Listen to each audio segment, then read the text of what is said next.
Raider Nation, what's going on? First and foremost, I want to thank you guys for tuning in on your Saturday, spending some time with me and my co-host Pharaoh NFL. There's a lot of DC in that promo. Before this season starts, there might have to be a few changes made to that intro a little bit. Maybe we have a new young signal caller out in Las Vegas, but that is to be determined. We have the NFL draft approaching, and we have a lot to talk about. So, without further ado, I'm going to get straight into the comments, and then we're just going to kick this show off. Starting off with Trucker Mark, he says fire McDaniels if he starts 0-3. Hey, I think, and we'll allude to it tonight. I think Josh McDaniels is in for the long run here, and I think we got some articles to back that up. Auntie Six says Raiders. Chef B says let's go. Raider C Dub says Raiders. Chef B says let's go Ray and Pharaoh.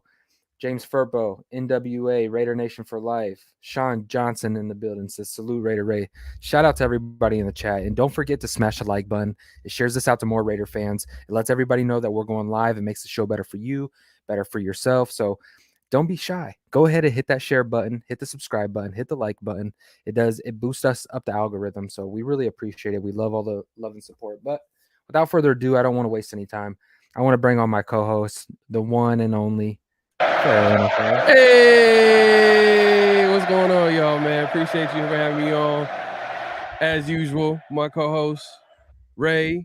Hey, man, salute to the nation, salute to the chat, man. I appreciate everybody pulling up, man. We got a lot to talk about, man. It's been a minute since we talked. It was like last week, and a lot has happened this week. So, well, I can't wait to talk about the recent news, the recent new Raiders on the team, DeAndre Carter, and even a guy that we even barely talked about, Philip Dorsett, getting signed. He has some recent comments. Forgot to mention that as well before we went on. But yeah, man, AR-15 Pro Day, all the rumors, and the Raiders are linked to that number 3 pick. Hopefully they can, if they really like their guy, hopefully they can get up to that number 3 spot and draft whoever is at that spot. But yeah, like I said, man, I'm excited to talk about Raider news, man.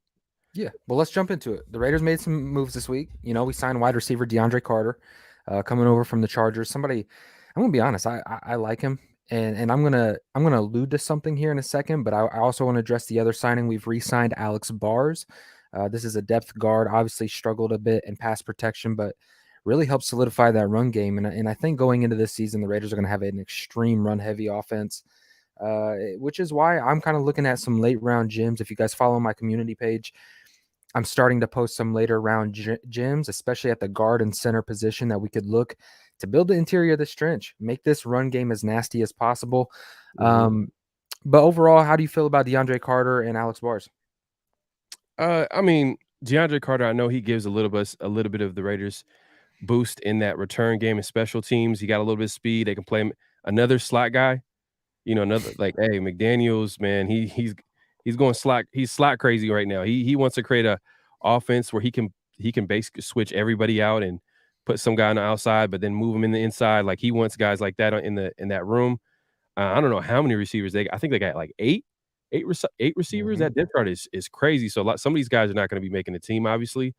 But I like the special teams value that he gives, because I think he was one of the best at that last year. But Alex Bars is a guy that I'm not too excited, but they're comfortable with him. He's played in that system, that blocking scheme. They like him as a run blocker. He's nasty as a run blocker, but as a pass blocker, it's a whole different story. But they like him as a backup option, and he's back, man. And it's not a guarantee he's going to make it out of training camp, but they wanted to get someone in that room that they're familiar with and make sure that they're solidified back there. But I feel like they still need to make some moves, maybe add some players in the draft, possibly to that O-line room. If I were to raise a question to you of why would we go out and get so many wide receivers, and you don't have to be right on this, but if I'm going to raise that question to you, what does that kind of point to, in your opinion? To me, the first thing that comes to mind, they're trying to make it as comfortable as possible for Jimmy G. They're trying to surround him with as many weapons as they can, and because he's that type of quarterback, you need to surround him with different options, and they're trying to go back to that old school New England offense. You know what I mean? All these slot receivers and and I know they're going to probably address the tight end position in the draft, and it's gonna be a lot. To me, in my opinion, they're going to be if they bring back Josh Jacobs, he's not traded, and I'm not trying to throw that in the air, but they're going to be running the ball a lot next year, no matter who's under center. Jimmy G, that's where he's kind of strived. That's how he's won. A lot of people point to Jimmy G winning a lot, but he's won because the team ran the ball a lot, and he played with a great defense. The Raiders having a great defense is still a work in progress, but at the end of the day, like they're going to be running the ball. So I don't. Let me know your thoughts. I feel like you're on to some. Yeah, to me, if I'm being honest, I feel like they're preparing the nest for a rookie. I think that you throw a ton of talent to the offense, it's the skill position. That way, a rookie isn't coming into a situation with lack of weapons, and they really have an opportunity to build something. Say his number were to be called, I think it has to be in the back of the Raiders' head that at Mhm. some point Jimmy Garoppolo is probably going to miss some games. So at some point, you're going to see a young signal caller take significant reps in the regular season. And I think that you prepare because let's be honest, we all knew that the need was defense. The need was let's go out and create a dynamic defense. But with them throwing this much talent at the wide receiver room, it tells me that they're preparing for something that they already know that they're going to do. If that makes sense, I think that they're kind of loading the cupboard a little bit for a young signal caller to come in and have as many weapons around him, and not only that, but depth. When you're talking about the DeAndre Carters and the Philip Dorsetts, and we'll get to his comments here in a second, you're bringing in guys that are going to get a lot of reps with the second team as well. So you're developing a lot of chemistry. You got to look at this as almost the bigger picture. And I think that's the direction that the Raiders are actually moving in is a bigger picture and not just the 2023 season. I could see that. And I posted something on my Instagram story where a NFL guy was look basically ranked the amount of money that the NFL teams have invested in wide receiver room, and the Raiders were like in the top 5. They're number 4. Not Mhm. surprisingly, obviously, if you're playing a receiver 30 million a year, you're going to be up there. But you got to look at it. Renfro has a nice little contract for a receiver. Obviously, they just signed Jacoby Myers from the Patriots. They just handed him a nice little contract, and then they're signing the DeAndre Carters, and you know what I mean. There's like, man, yeah, it's possible. I mean, they could be just investing in that offense maybe a little bit more because maybe a rookie's coming in. But at the end of the day, McDaniels is an offensive coach. He wants offense is his bread and butter. So he's definitely gonna be leaning towards the offense more than the defense, and that's crazy to say, especially with our defense, and we need as much talent. But I think they're being strategic about how they're going to go about it, and I think the draft is going to pretty much solidify like what the Raiders are going to be doing, and not just this season. It's going to take about 2 to 3 years for the Raiders team, and that's hey, that's terrible to say because I know we want to win it right now, but it's going to take a while. This defense is not going to get better in one offseason. Even if we try to throw all our eggs in one basket as far as the draft, you're just hoping for like maybe 2 or 3. Man, if you get 2 or 3, man, game changers on defense like starters, that's a success. 2 to 3 starters from a draft, man, that's a success in my eyes. So, and that's going to take time because how many starters do we need? How many talented play on that defense? So, Do you think we're going to see? Do you think it's going to be a similar wide receiver room than what we had this last season? Obviously, when we got a few injuries going down, Hunter went down, and guys like Keelan Cole had more snaps. Do you see us keeping maybe more receivers, or do you see us still at that 6 mark? oh, in this draft, No, at the final 53-man roster, we brought in all these wide receivers. Do you see us keeping maybe one more guy on that list, or do you see us going the route that we went this last season with about 6 guys? well, hey, it's a possibility that some of these guys, like I said, it's look, there's like about 8 or 9 receivers on this team. We have And 11. obviously, a opening day roster, that's not gonna be the case. It's probably gonna be like 5. Mm. So it's about 3 or 4 guys are not gonna be on this team. Um, I think that Renfro, there's still a possibility, is a really good possibility he gets traded. Yeah, what's your gut tell you? I think that we won't know the real answer until the draft.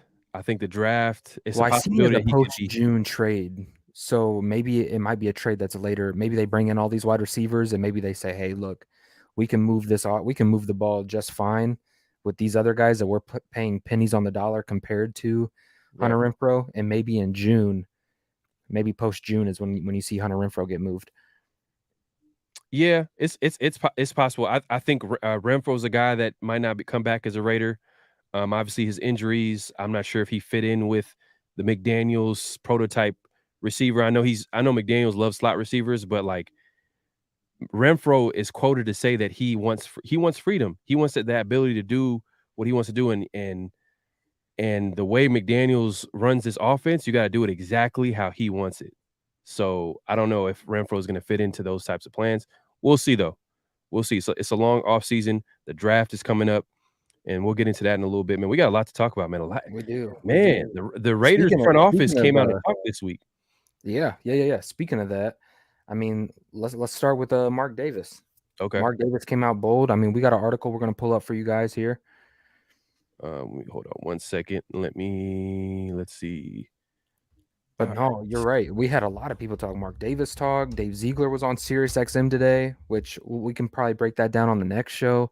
Mhm. Um, you know, there's just at the same time though, it's like there's so many up in the air question marks. Like, how much of this smoke with Anthony Richardson is real? How much of it do you actually buy into? Like Yeah. the fact that the Raiders are being so put out in the media that they're enamored by him. Like, does that kind of lean you? Are they maybe not that enamored with him, and maybe they might go a different direction? What are your kind of thoughts on that? On which player? On Anthony Richardson and all this noise coming out about him being linked to the Raiders. Do you think that's real, or do you think maybe they might go in a different direction? Oh, okay. I had the article for you wanna change the headline on the bottom, AR-15 No. Pro Day? Let's get into Mark Davis. We'll jump into Okay, AR-15 we'll here. jump into more AR-15 in just a second because he just had his pro day, and it's been it's a lot of rumors and talk about the Raiders and Anthony Richardson. But before we talk about that, this week, like I said, like, hey, the front office of the Raiders came out and they talked this week along with Mark, yeah, obviously Mark Davis, Dave Z, I know spoke this week, and obviously Josh McDaniels. And this is a pretty good sit down interview that he had. When I say him, I'm talking about Mark Davis. And one of the questions here was on that note, you made a major transition to the football side of things last year when you hired general manager Dave Ziegler and head coach Josh McDaniels. Obviously, things didn't go as expected in the first year on the job. What was your reaction to last season in the moment? So he, you know, he had a interesting answer. He says that you have to go back to how Josh and Dave became part of the Raider organization. I'd hired. Let me highlight this. Because I want to make sure you guys can see this. Can you guys see this? Is Yeah, it better? there you go. Yeah, that's good right Perfect. there. Okay. Yep. So he says you have to go back to how Josh and Dave became part of Raider organization. And this is Mark Davis talking here. This is he sat down with Deshaun Reed of the Athletic, and he says I had hired John Gruden for 10 years. That was the stability I was looking for. Interesting comment right there. He wanted to throw away the I'm keys. trying He to hired John Gruden for 10 put my years. feet up. Exactly. That's crazy. First of all, because man, what happens if John does something crazy? Are you still going to have him for 10 years? Come on now. And then he said, I knew John and I believed in him, and and gave him that contract. I gave him the opportunity to build this in his image the way he wanted to. He said, we were only 3.5 years. Think about that. We were only 3.5 years. And I want you guys to remember that because this is going to speak to the patience of Mark Davis. And he had to go. So now I went out, he says, now I went out and hired somebody else. And everybody that comes in thinks that they can see from the outside what this team is. And they looked at film and they said, okay, we can do it until you get here and work with the people that's in it. And you don't know who they are. So I personally felt that they were going to take a year to really understand. That's really interesting for him to say because, the press conference when they first hired, Dave Z and McDaniels, he wasn't saying all that. He was Yeah, saying that you this is got a to sell reload. tickets there. You got to create excitement. You got to sell tickets. Right, and this is crazy for him to admit. So I Yeah. personally felt that they were gonna take a year. So he's admitting they're gonna take a year to really understand who they were working with and everything like that, and then they would make a decision that would work towards the future. They did make a huge move when they first got here for Devontae, so that took away their draft last year. So this is Mark Davis giving them excuses about, and I don't want to say excuse, but like that's what it is. What it is. The third, he said their last year, the third round draft pick was their first we had. So coming into this year now, it's a different story. They came in without a quarterback. Basically, after they made the decision on Derek, they decided on hiring Jimmy Garoppolo as our quarterback, and that's how they went going into the season. So let me scroll down here. If you notice, there's something interesting right there. It says they decided hiring Jimmy Garoppolo as our quarterback, and that's how they want to go this season. It just sounds like Mark Davis is giving them full, like he's not stepping in, but like, no, you're not going to go sign Jimmy G. You're going to go this direction. It sounds like Mark is just like, hey, look, this is their thing, and I'm almost along for the ride with Raider Nation. Right. Then he goes on to say they have 12 draft picks, and we'll see what they do. It's up to Dave Ziegler, really, who is the general manager, now to start putting a roster together and really putting a team together for the future. For me, I hire people. The one thing I know is what I don't know. I hire people that do know those things. I let them do their job. I give them vision and goals, and let the results speak for themselves. So he said a lot there. I mean, he admitted that he knew that it was gonna this year was kind of like he wasn't too confident about it. And he didn't sound like that before the last year, but that's a whole different conversation. And like Raider Ray just said right now, they got to sell tickets. And then they're talking about then he starts talking about the future. Like he's really look. He even talked about John Gruden, how he was only 3.5 years in, so he's going to give Josh McDaniels time. I think historically he's given coaches time, a fair amount. But even like, man, I really want to get into this whole thing, but it's so much to go through. But the way he even addresses McDaniels, like he calls him a genius. He calls John Gruden a genius, and he probably is in his own right. And then he calls Josh McDaniels a genius. So what that tells me is that like he really believes in Josh McDaniels. So he's gonna definitely give them time. And if he's gonna give them time, this is something that probably Ray, I don't know how you feel about this, but and anybody in the chat, I feel like if he's gonna give them time, that gives the Raiders in that front office and that coaching staff confidence to go after a young QB and develop them. Yep. Because if you're going to rebuild, why don't you get a young QB to rebuild with?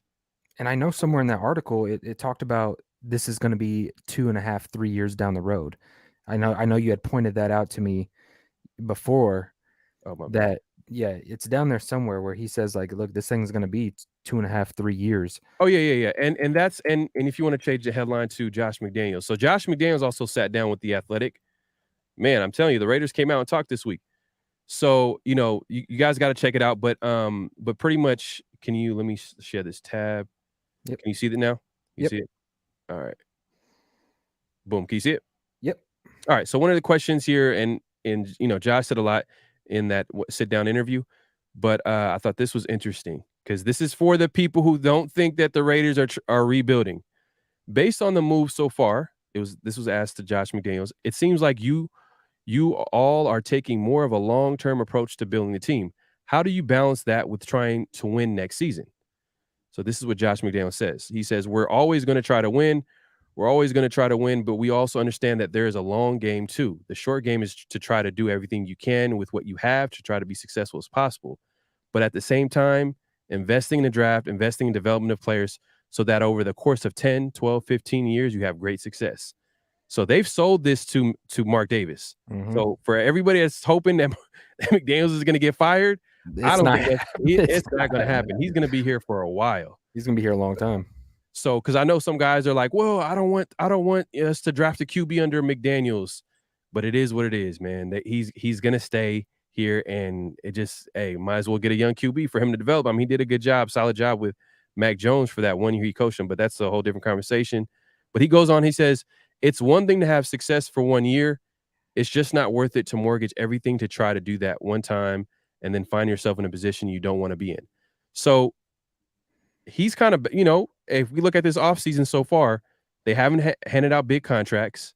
They've every contract they've given out has kind of been like chump change. Even the Jimmy G contract, like they could literally get out of it after 1 year. Yeah, It's not a bad contract. You're giving a starter 20 mil at that position. I know it's crazy. It's a lot of money, but you got to think about it as for a QB. I think QBs like a starting QB, man, 20 mils, it's nothing. that's That's nothing. that's nothing, man. It's crazy to say, but it is what it is. And they haven't made a lot of investment in free agency, so they're really going to be focusing on the draft, but they feel confident to do that because Mark Davis is going to give them time. They're going to be here for a while. And just to go back to this question or this answer, he says, so for us, it's just going to be about being consistent, try to keep it one step at a time, show improvement, make improvement, and then keep doing it and stick to the plan.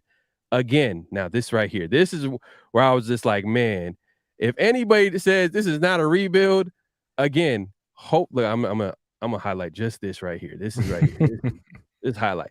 And again, hopefully 2 years from now, 3 years from now, we really got a group that we've developed, that we've put together, that knows what it is to be a Raider and is playing the way we want them to play. So he's basically saying this to everybody. 2 years, maybe even 3 years from now, rebuild. It is what it is, man. They're coming out in full force. McDaniels, Mark Davis, they're all, echoing the same sentiment. They're all saying the same thing, man. Like they're like, it's gonna take time. They have to get to know the roster, all that good stuff. You know what I mean? But what are your thoughts, man? To be honest, I'm not afraid of that R word. I'm not afraid of the rebuild term. I know that we've kind of gone through it as a fan base, and I understand that. But look, the fact of the matter is we've tried under John Gruden. We missed on all the first round draft picks. I mean, that's a whole conversation. We've all addressed that. You miss on the first round draft picks. You throw out contracts that we're still paying for. The Corey Littletons, the Carl Nassibs, Lamarcus Joyner was a bad move. I mean, you could go on and on. Mhm. This cycle of doing this and then getting frustrated every offseason that the potential R word is going to get brought up. At some Right. point, when you miss that many times, when you miss on that many contracts and that many free agent signings, this is inevitable. I know you have a Devontae Adams and you don't want to waste the prime of his career, but I would make the argument that if you do a rebuild the proper way, he's right. 2 to 3 years, you could be playing very meaningful football games, and also in one off season, if you do things right, you're contending for a chance to punch a ticket into the postseason. So I know we kind of feel like we might have moved either laterally or taken even a step back. But if the Raiders do their due diligence and maybe they get more guys that are actually going to fit this system, I mean, I'm not going to say that the Raiders are going to be competing for the playoffs next year, but what I'm going to say is they were in multiple one-score games, and if the ball swung in their favor just a few times, you're talking about a completely different season. So if you get guys that fit this scheme, fit this system, we just don't know. And if you can add 2 to 3 years of good, solid drafting on top of that, when I'm building a roster, that's the direction that I want to go. But yeah, how do you feel about it? I think that if the draft is going to be the key, it's going to Yeah. be the key. It's going to be the key of, is it going to be 2 to 3 years, maybe longer, or hey man, if we have a great draft next season, could be better than what we thought it's going to be. Right. You know what I mean? If they have a great draft, if they have like some really uh 2 or 3 starters that like were able to step up from the draft, that we can, that can contribute to the team on top of the players that they have. So I think their strategy is basically to go cheap free agency, don't give out big contracts, get guys that fit the system, and then now just focus heavily on the draft as far as the defense goes. And then they're just hoping for the best at this point. They're kind of waiting. They're being patient. They're not going to be stressing over this season as much as we want them to be. You know what I mean? But look, McDaniel said it right here, man. 2 to 3 years, man. So, and then obviously Mark Davis, you hear him talking. It's like he's kind of saying the same thing. So he's sold on that idea as well. We've heard Dave Z talk. And I wish I had some of this stuff for Dave Z, but maybe we'll talk about that in Yeah, but another show. But I hope that Raider Nation can kind of get that big image though, because just how long has it been like, and obviously that all depends if Dave Z hits on the draft. I mean, obviously we're gonna see here in the next couple of years how this draft class that they have, but don't forget, they had the Mac Jones, the Ramondre Stevenson, the Josh Uche, Like they draft like Dave Z when he got his opportunity to draft over there in New England, he Mhm. actually came out with a pretty decent draft. So I'm really curious to see with all the ammunition that he has. Um, is he going to be aggressive in the draft like he was in free agency last year? You know, he took a really passive approach to free agency this offseason. I'm curious in the draft. I feel like Dave Ziegler's an aggressive GM. Is he going to go out there and make aggressive moves? And it doesn't necessarily mean you have to get a rookie. Maybe you could take one of those fourth and go out there and trade for a linebacker that might be struggling with a current team, and you bring him in here, and you can do a lot of moving and shaking in the draft. I'm just curious, but I want Raider Nation to see that big image of when was the last time, 3 years down the road, where we have guys that are just depth pieces. We can let guys walk in free agency and their replacement is waiting in the shadows, and maybe not everybody knows their name, but we've seen them develop over the course of years. And now we've got this good cycle of developing talent and not being so tied into spending cash on all these free agents. So I'm excited for it because I think it's something that the Raiders have missed for quite a long time, and I'm just curious, and I'm kind of reaching for the straws here that Josh McDaniels and Dave Ziegler and Champ Kelly are that regime to actually finally draft good. Yeah, man, and that's the big question mark, you know what I mean? It all like, hey, at the end of the day, the good teams, they make smart decisions in free agency, but at the same time, they also draft well. And man, I wish I had it up, but, you know what? I might have to look that up real quick, but, it was and I just and this is just so y'all have an idea of how bad and I know y'all do, like, how bad the Raiders drafting has been. Hold on, let me see here. I had something sent to me that I sent I'm gonna read out this comment real quick. Dirty yeah, go Low, ahead, go shout ahead. out to you, Dirty Low. Thank you for pulling up, and everybody Yeah, that's in the building. Make sure you salute, guys Dirty Low. smash the like button. Let everybody know where you're at tonight. If you guys can, just man, out of the kindness out of your heart, share it on Instagram, Twitter, wherever. Let Yes, people sir. know that hey, Pharaoh NFL, Raider Ray, they're live right now. Come tune in, come chop it up, come have a That like discussion button. with us. Just let people know that we're live tonight, man. Maybe some people haven't heard of the show or seen the show, and we want to change that here. So Dirty Low says, "Hey fellas, I want to trade down and get more players in the first. What do you guys think?" And hey, look, if the guy that you're not there, Dirty Low, if the guy isn't there, say you're looking at quarterback prospect, or say even you're looking at a defensive prospect, and maybe your guy was Tyree Wilson. I'm just using an example, and maybe the Detroit Lions just selected him at 6, and you stayed pat at 7.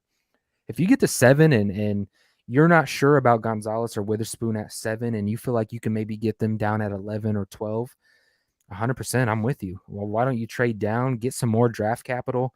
All it does is give you a lot more ammunition to move around in the draft. Um, and I think that we're going to be one of those teams that are looking for a way to get as many top 100 picks as possible. So I wouldn't be surprised to see some of those late round picks bundled up, or them to trade back and find a way to get back into the second round even. So no, Dirty Low, I completely get what you're saying for sure. If that's the And opportunity, then do it.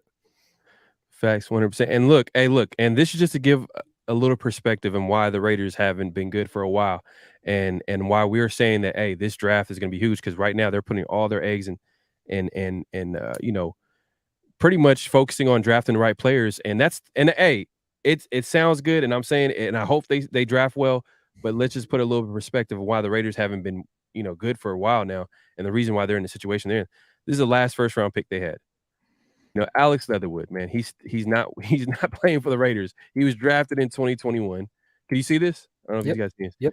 Henry Ruggs, we know what happened with Henry Ruggs, that situation. I mean, That he's one's he's pretty tragic. much it's tragic. He's in court, fighting for his life pretty much, and it is what it is. But Damon Arnett is he? I don't think he's in the NFL. Nope. 2020, same draft.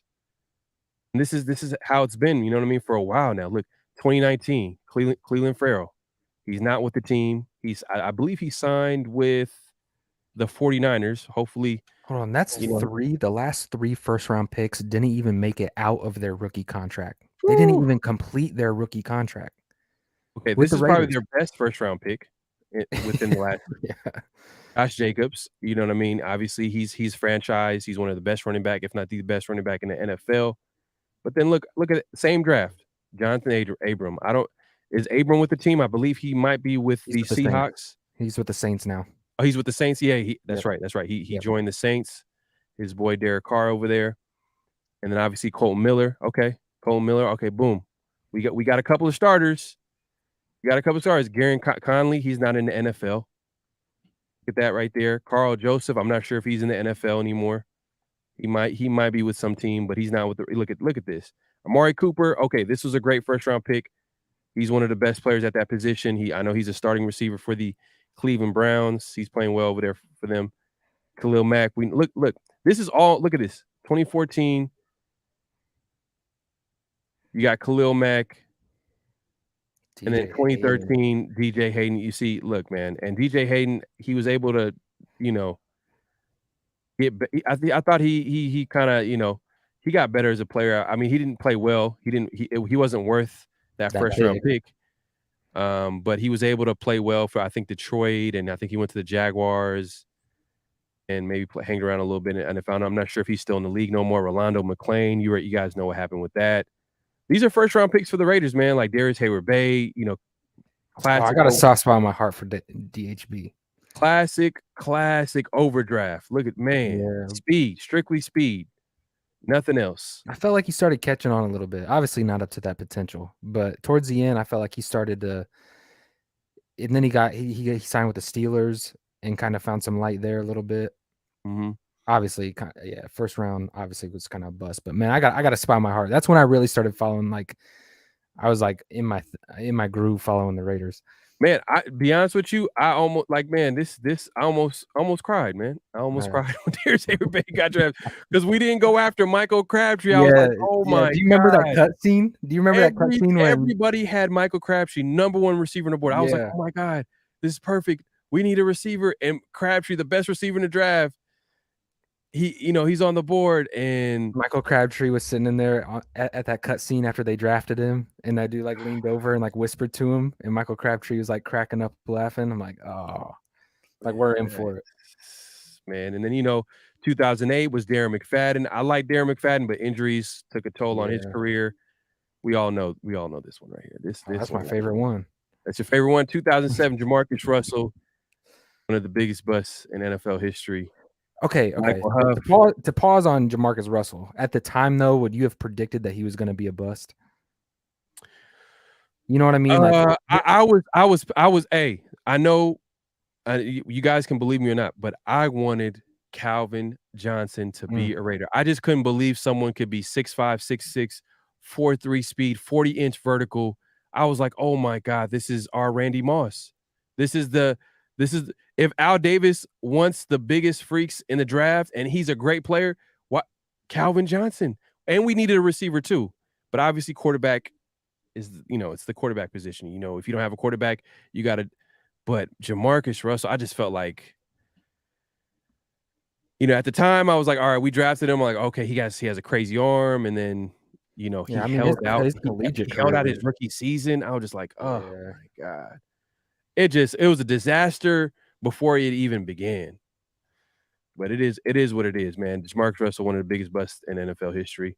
And then we go 2006, Michael Huff. You see, didn't really pan out. He was semi-bust. He was solid. He was all right. You know what I mean? He wasn't terrible. He wasn't DHB terrible.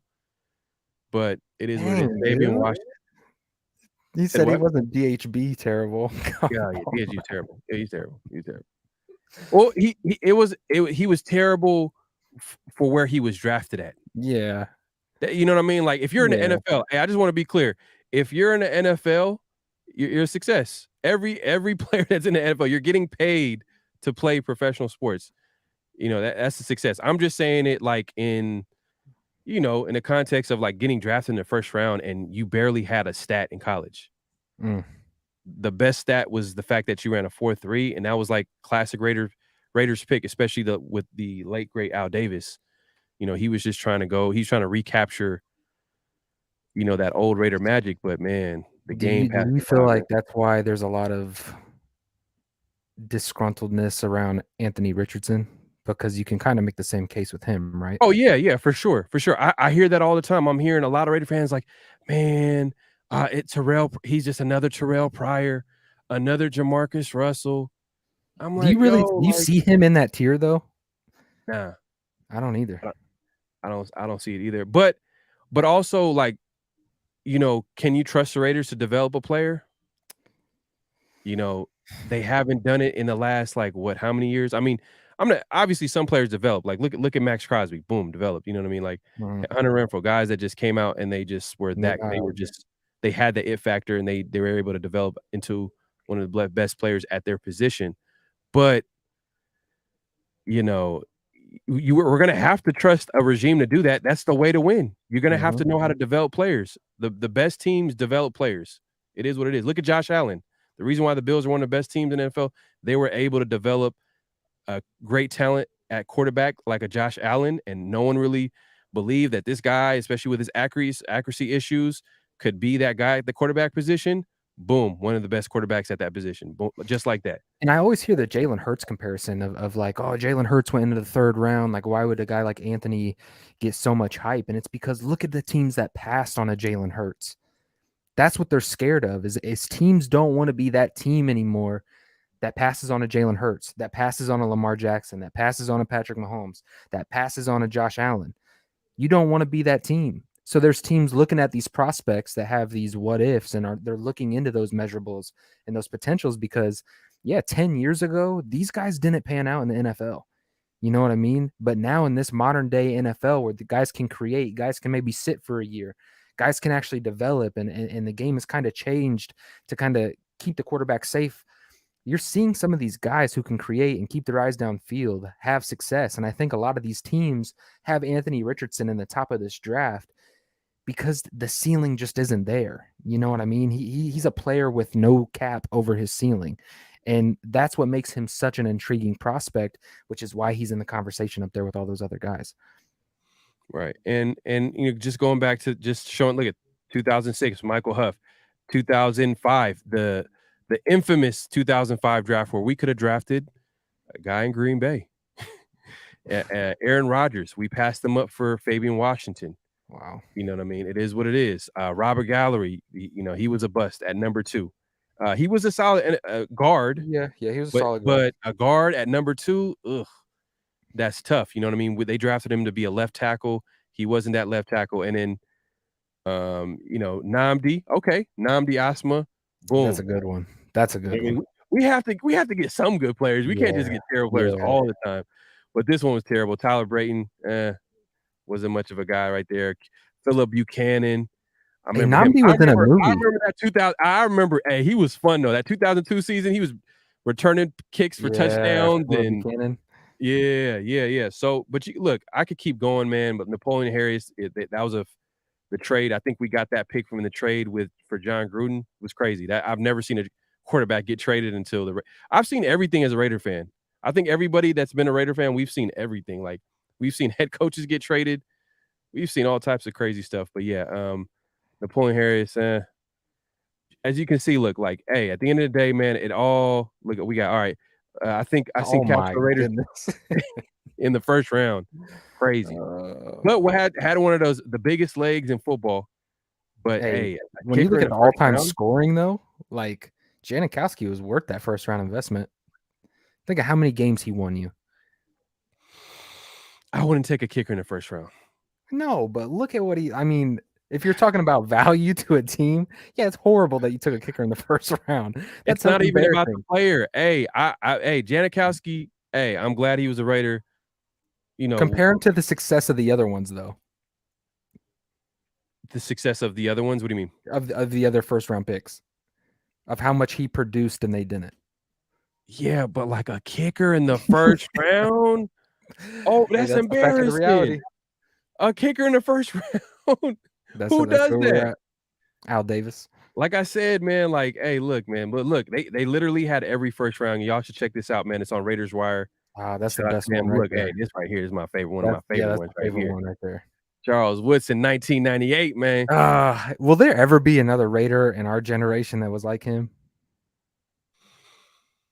We got pick number 7, and there's a couple of corners that we like in this draft that Gosh, can. Charles Woodson is just so special.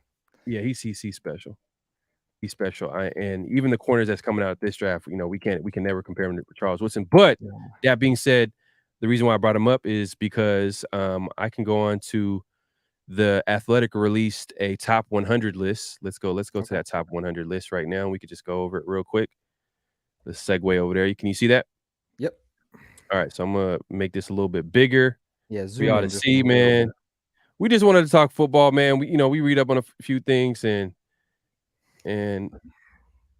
we like what we see on this list. It's a crazy list, though. You know what I mean? Because look, this is a top 100 prospect list from the Athletic, and they have Will Anderson Jr. as number one, Bryce Young number two, Jalen Carter number three, and number four, This one is where it gets interesting. Christian Gonzalez. So far, how do you feel about this?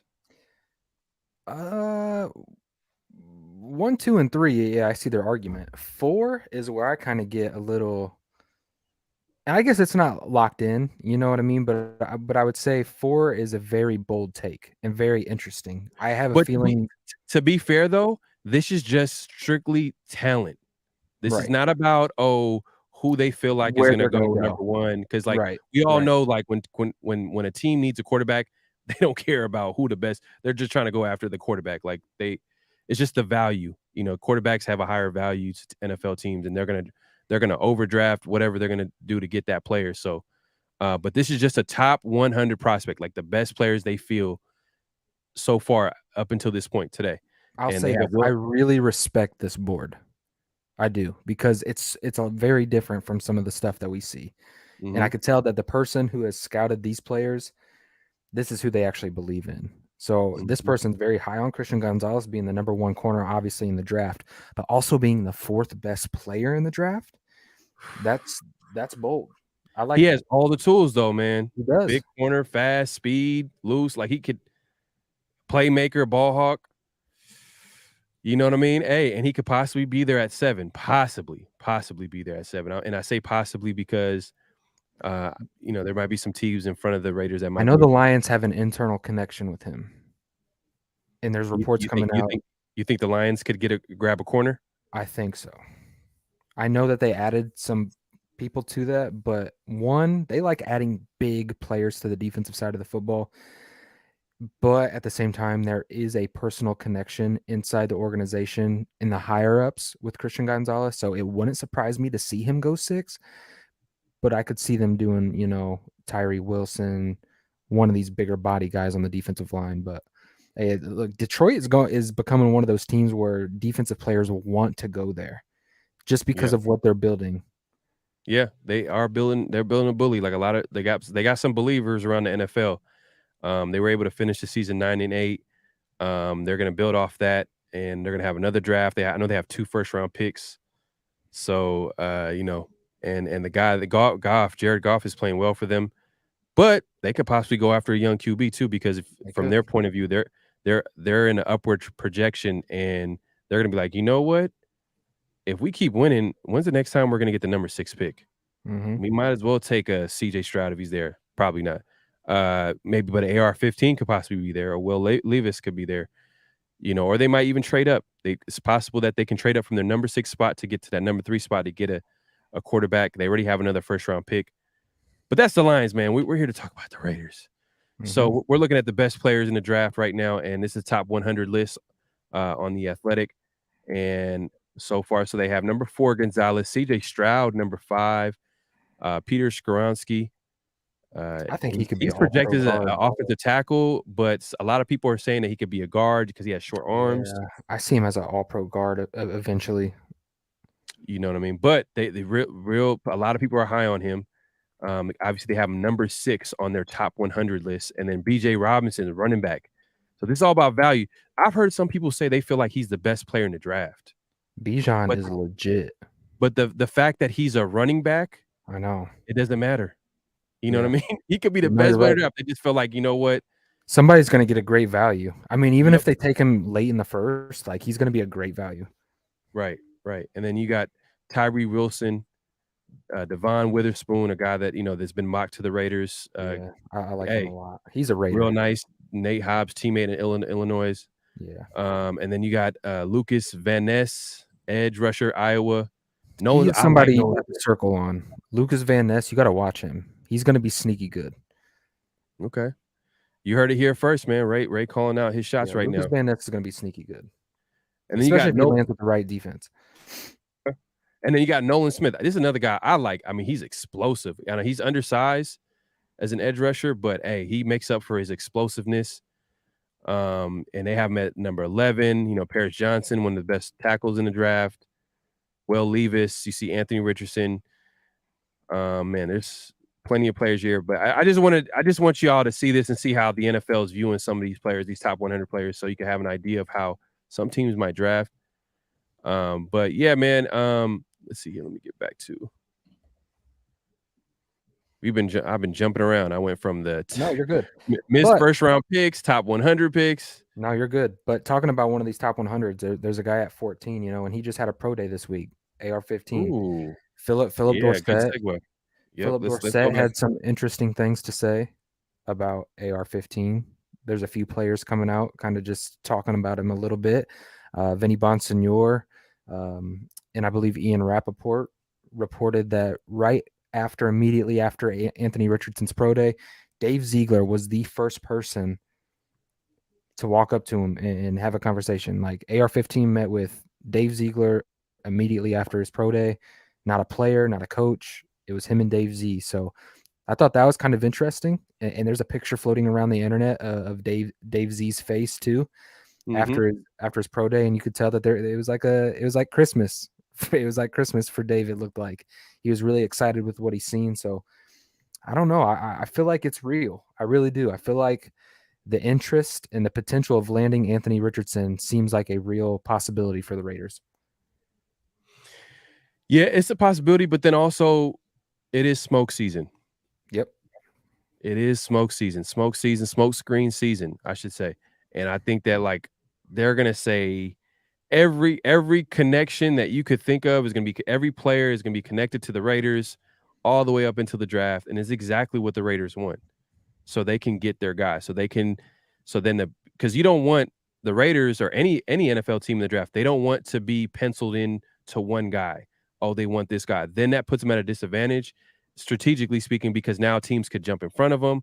They'll know that, oh, okay, the Raiders, they want Anthony Richardson, so we're going to trade in front of them. You know what I mean? They're going to be so. Hey, man, I think on one end, I'm like, oh my god, the possibility of Anthony Richardson to come into the Raiders. I like it. I like in my eyes. Hey, we just went over how Mark Davis, Dave Z, McDaniels, all are they're really admitting that this is going to be a rebuild. They tried to win in 2022 season and it didn't go well, and now they're like, okay, let's restart. Let's hit a quick little restart. Let's focus on the draft. Let's build this defense. And in my eyes, hey, whoever that is, it don't even have to be Anthony Richardson. It could be any. I know a lot of people are like, why does it have to be Anthony? Why can't we get this guy to? Hey, at the end of the day, I just want us to invest into a young QB, because if this is going to be rebuild, I like the idea of rebuilding with a young QB on a rookie contract, especially if they can get him in the first round. I know some people are like, hey, we should get another player. Hey, there is a strategical advantage to getting a QB in the first round. You get that 1 year in that rookie contract, which is a big difference. And especially because now you'll be able to have that one extra year to have a QB that's talented on a cheap contract so you could build a team around him. But yeah, man, I like Anthony Richardson to the Raiders, but also it's kind of the other side of me is like, man, it just seems. I think what people are missing, I mean, let's just move all the talent, all the tangibles, all the what ifs, the what could be's, move all that to the side. What Right. separates Anthony from the guys in this draft is age. He's 20 years old. Let's just say this 2 to 3 year window, right? Let's say in 2 to 3 years, that's their vision. Anthony Richardson would be 22 to 23 years old, was sitting for over a year. Okay. And on top of that, after his rookie deal, when his rookie deal is up, he's just turning 25 years old. As to where the other quarterbacks in this class, you take Bryce Young and CJ Stroud out of the equation, Will Levis is already 24. Hooker is like 25, 26, something like that. So these guys are already getting up there in age, and by the time that their rookie contract ends, they're knocking on the door of 50 or of 30 years old. Mm. So Anthony Richardson at the end of his rookie deal with a 5th year option is turning 25. Right. That's another big intrigue. You know what I mean? You're just, and he has 13 career starts. If you remember the whole conversation about Josh Jacobs, why did we take him? He didn't get that many reps in college. What is he going to be at the next level? He sat behind a few running backs. He didn't have as much wear and tear. And that's what's intriguing about Anthony Richardson is this guy has very minimal playing. And I think if you're a coach like Josh McDaniels, that's extremely intriguing to you. Yeah, no, hey, look, I like Anthony Richardson, but I understand. Because I'm gonna play the other side. I understand where everybody's coming from as far as like, all right, man, he hasn't played a lot. I'll talk about the things that scare me about Anthony Richardson. The thing that scare me about Anthony Richardson is the fact that his experience level. He's a sophomore. And shout out to Tape Don't Lie, Mark John NFL. He brought up a good point about how like there hasn't been a lot of successful QBs that come out of draft that came out as a sophomore. I don't know. And if Is anybody that in is the chat that knows, is that sophomore and started or sophomore and sat? Like, you see what I'm trying to say? sophomore and then and get drafted to just coming out their sophomore year. I know, but did they start that season or did they get to sit? Yeah, I don't know the specifics, man. You You know what I get mean? the 'Cause there's a difference though. You know what I mean? yeah, Like yeah, if yeah. you're a sophomore and then you get thrown into the fire, I'm sure that the numbers go way low on guys that actually panned out. But I'd be curious to see, hey, are there any sophomores out there that were drafted and then got to sit and then maybe had a successful career? I don't know. Yeah, and the thing too about AR-15 is he's in that situation where like, yeah, it would be nice if he could sit and learn and maybe get the Mahomes treatment of just like, sitting for a year, learning the offense. But he's also it would have been so perfect if he came out as a junior because that would have been perfect if he came out as a junior, but he came out as a sophomore. So he needs the reps. He needs to play. He I needs think to that was a learn. business. I think that was a personal business decision because I think with how deep the quarterback draft is next year, I don't Oh, know. smart. I don't think that he gets into the first round next Oh, year. you know what? He's smart because I was really thinking about it. I was like, look, he's coming out this draft. Now I think from a business aspect, yes, Yeah, it was smart. But from like if he was thinking long term, like really long term, meaning yeah. His like career. his career, Yeah, then it probably makes sense to stay that yeah. 1 year. Even though he would have been maybe the 3rd or 4th quarterback taken in the next upcoming draft. I don't know how many, whatever. You know what I mean? Y'all could talk about that in another live about who the best quarterback would be coming out in the 2024 draft. But you know, I just think that like it would have been better for him as far as like because he would have had another junior season, another year of getting better, and they would have been patient with him, and he'll come into the NFL, and he would have had that on his resume, or at least a little bit of more confidence. But now it's like it's a little bit of question mark. But business wise, like, hey man, he's arguably he might go number one. It's a possibility that he might go number one. Mm, no, But I don't know, man. we'll see, man. And I know there are some rumors about the Raiders being connected to that number 3 pick. I think the Titans. I seen the Titans and the Raiders are connected to that number 3 pick, and that doesn't get me all too hyped up and excited because if the Raiders really wanted to trade up, the more people interested in that number 3 pick, the worse it is that for them. I mean, that's just like this. Let's call it how we see it. Is if the fact that the Titans are interested, that means they're probably going to be willing to trade. I don't know. God knows who would they try to trade? Like they would try to trade every first round pick, especially if it's a guy that they want. It's probably going to be a quarterback that they want. And I'm not sure if the Raiders are going to be competing with that offer because they instantly hung up the phone on the Bears when I think they asked them for like what 3 first round picks, 4 Mhm. something crazy, and that's the wrong answer to be honest with you. I mean, we don't want Yeah, that. the cost for 3 is remarkably drastically different from 1, which is, I know it sounds crazy because it's only 2 picks away, but the asking price is significantly less. So the last I seen from very respected names is that they think it's going to cost the Raiders first, a third, and possibly a fourth. So if that was the asking price, To then I go from think, 7 to 3. yep. But with how hot that pick is right now, obviously that price is going to go up. So when you say a first, do Yep. you mean if like their 7th pick in the draft Yep. or an additional first? Nope, their 7th pick, their 3rd round pick, and a 4th round pick. Oh, that's nothing. What? Where did you Nah, I don't believe Yeah, that's nothing, bro. From yeah, number 7 to number yeah. 3, I think it's gonna be more.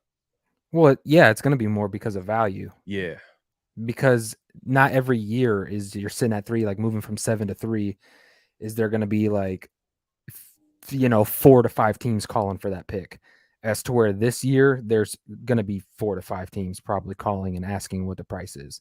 And right. so obviously that price, so I'd imagine it's going to cost the Raiders this year's first, a third, and you're probably going to have to give up next year's second. Yeah, and that's if And I we're lucky. and That's if we're lucky. That's if we're yeah, lucky. but I mean, if that was the deal, then I'd probably pull the trigger. And look, I don't want the Raiders to draft, Anthony Richardson if they're not all in on him.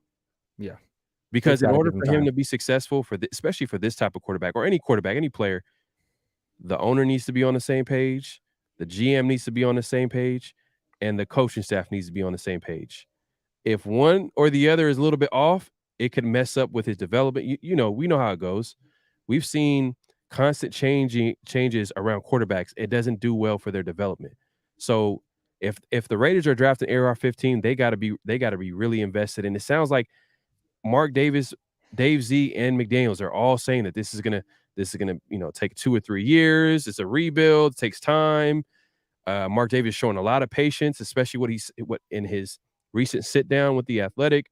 He said a lot of things, and a lot of what he said was to remain patient. It's going to take time. They need to get their guys in, and if that's the case, if he sold on a Anthony Richardson, then they're going to have to be patient with him. And I feel like if they're able to do that and have him develop under the system, hey, the sky's the limit. But if AR-15 is not their guy, obviously it doesn't make sense to trade up for him.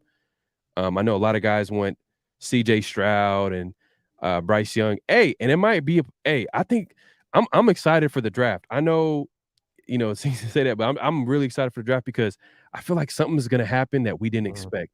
Yeah, You know I what I mean? agree. Number 2, I don't know if the Texans go quarterback number 2. They might go defense, Wouldn't that be crazy? you know? And if that happens, that kinda shakes up the draft a little bit. Some of these quarterbacks start falling. Who knows? Like, CJ Stroud might be available at number 3. Then I know a lot of people will be excited about that because he's a little bit more ready to play compared to some of the other quarterbacks. But yeah, man. Hey, man, I'm excited, man. It's less than a month away for the draft. Let's get into the chat, man. I know we Yep. haven't really heard from them. Let's talk to them. Yeah, so everybody redrop some, maybe if you guys had some questions that we missed. Obviously we're having a discussion, but now's the time I want to open up the chat for you guys.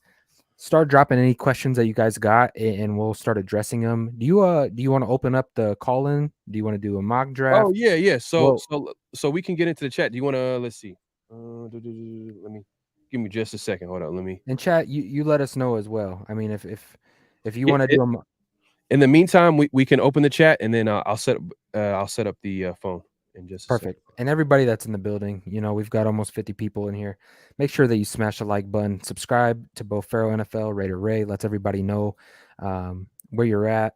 We really appreciate the support and we love your guys' feedback. We love talking about this team. We might hold different opinions from other people out there, and that's okay. I'd love to look at this team objectively in multiple lenses, the multiple directions that we could go, because let's be honest, none of us out here really know what's going to happen. You know what I mean? We could speculate and point all the pieces on the board together and try to see what direction the Raiders are going to go. But the fact of the matter is only Mark Davis, Dave Ziegler, Champ Kelly, Josh McDaniels, they know where they're going to go with this team. So, man, everybody, leave your guys' comments below, like the video, subscribe, let everybody know where you're at tonight. And if you guys would like to see a mock draft tonight, maybe in the first round, if you guys would want to voice your opinion and go through a draft simulation with us, let us know down in the comments section below.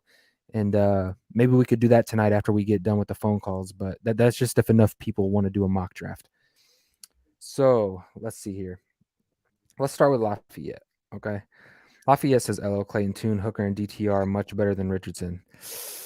I mean, if you're talking about college production, I mean, obviously, for sure. But Tennessee, Hendon Hooker was in a system that is not, it's not similar to an NFL system at all. You know what I mean? Hey, Ray, do you have the number? Yeah. Let me post it up right here. Okay. All right, we're ready to go whenever you are. Cool. But Lafayette, yeah, Clayton Tune, smaller divisional school, put up a lot of significant numbers. Who knows what he does at the top of the game? We'll see. I like Clayton Tune. I like Hooker, but Hooker comes from that Tennessee system. A lot of stuff does not translate over to the NFL, so I'm kind of curious how he does that. Very smart IQ football player, though. I think of the guys that can do it, just like Hyatt, the receiver for Tennessee. Curious to see how that translates over to the NFL. I've never seen like a wide receiver so wide open in college football all the time, and a lot of that is schemed up. So that's my big question mark on Hooker, that and health and age. But DTR, I really like DTR. If the Raiders took a flyer on him later in the rounds, I kind of don't get why he's not getting more respect on his name. I like DTR a lot, and I'd like to see DTR as a Raider. So, um, but to say that they're better, I mean, I don't know. Collegiately, probably, but we're trying to project a professional career here. We're not getting Stroud. AR-15 is more realistic. I would agree with that. I think Young and Stroud are going to be gone. Yeah, yeah. I don't think we should go defensive end at 7. Many pundits and fans say we should. We need a CB or a defensive tackle, best player available. Thoughts? I'll say this. DB kind of concerns me because of the front 7. Like, I don't want to go out there and invest into, the number one corner if we don't have a front 7 that can consistently get after him, because what's going to happen is you're going to have quarterbacks standing in a pocket all day, and they're just going to pick apart these guys. I mean, that's what's going to happen. So preferably, I'm a guy. Everybody has a different philosophy. Some people like to build from the back end up. Some people like to build from the front end back. So I'm the type of guy that likes to build the front 7, and then you kind of like work with what you got and add talent to that DB room. Other guys, though, they like to build a nasty secondary and kind of let that front 7 develop the way it is. Farrell, how do you feel about building a defense? Are you more of a let's build from the back forward, or are you let's build from the forward back? I mean, if you ask Al Davis, he'd probably say build build through the Yeah, secondary. yeah, But not. I you know what? I am a big believer in building from the inside out because, man, what a way to really boost the defense. If you have a pass rush, it makes it that much easier for cornerbacks, safeties to make plays out there. So I definitely believe in like building a pass rush, and I think it could happen with this defense if they pick the right players, especially if I even though there were some beat writers this week talk about Jalen Carter. If he was there at 7, the Raiders would probably pass on him. I believe Vic Tafur was the one that pretty much announced that, and then Vinny comes out and says he spoke to McDaniels, and McDaniels pretty much said that they're still gonna be doing their due diligence about Jalen Carter, and to back up what he said, and I think Vic Tafur might not be lying because it could be a situation where the Raiders are trying to cover up their tracks, and they brought in a Jalen Carter in for a visit to basically be a smokescreen because they don't want because at the end of the day, like I said earlier in the show, I said, hey, the Raiders, they want to make sure that no one knows who they're going to take so yeah. they can get their guy. That's the best spot to be in the draft. And if when no one knows what you're going to do, then that gives you it's a little bit more flexibility. You can get your player, you can trade up, and no one will know what you're going to do next. I Mm. feel like that's the best situation for the Raiders to be in, and we're not gonna really know until the draft, until that happens, until we can see who the Raiders take. But yeah, man, I'll be excited if we can get a guy like Carter, Jalen Carter, a guy on the inside to go along Max Crosby, and I think that would be a big boost to this pass rush, and then obviously for the secondary, it'll make it that much easier for them to be successful. It's crazy too. He's only coming off of a season with 3 sacks last year. Jalen Carter, isn't that crazy? Yeah, it's great, and the thing is, he's gonna come in, and they're not gonna be double. I don't want them to be a team and pass on AR-15 because No, it's true. No, I agree. hey, King Joshua, bro, hey, I know you're a big AR-15 guy, bro. I already know. I already know you're a big AR guy, and I know where you're coming from, man. Hey, when you're in a division with Patrick Mahomes, Justin Herbert, and whoever Sean Russell Payton Wilson. is gonna coach, it could be Russell Wilson or any other QB. You know he's gonna be successful in that system because Sean Payton he's a proven commodity. He knows how to coach offense and QBs, and he's gonna have them playing right. when you know you're in that type of division, and on top of that, the AFC, if you just compare the AFC and the NFC when it comes to quarterbacks, it's going to be a tough That's tough. road to get to the Super Bowl because you're going to be facing the Burrows, the Mahomes, Lamar Jackson, Allen. the Allen, Josh Allen. You name it, you're going to have to face it in the AFC, and you're going to have to get a quarterback that can potentially surpass them. Play better than them. And do you see that with some of these guys? It's up to them for them to decide. We don't get paid the big bucks to make those decisions. So if whoever they feel like can do that should be playing quarterback for the Raiders. Facts, man. Just another DJ says, "Yo, Ray, who is your CB1, and when would you want to draft a CB if QB is the first pick?" So, me personally, I am a Devin Witherspoon guy, but I don't get mad and I don't argue the fact if people have Christian Gonzalez. Like, chocolate or vanilla, what's your favorite flavor of ice cream? You know what I mean? Everybody's got a flavor. For me, it's Devon Witherspoon. I think he's a Raider when he plays. He plays with tenacious attitude. He's a solid tackler. Something that separates himself from me from Christian Gonzalez is Devin Witherspoon's ability to get aggressive, get physical in the run game, He's a press hitter. guy. He's a hitter. He's a tone setter. And I think that's something that the Raiders defense could use in a big way. And it's not just another Carl Joseph situation. And I don't get all worried. I don't get worried about the refs when it comes to, oh, Ray, don't draft Devin Witherspoon because the refs are going to flag him all the time. I don't play the scared game in the draft.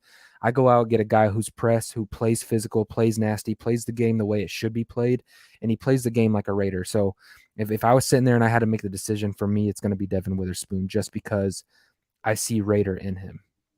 Right. And as you guys can see, man, if you guys want to call in, let us know your thoughts, man. The number you see down below is 628-333-9343. Again, the number is 628-333-9343. Just call in if you want to.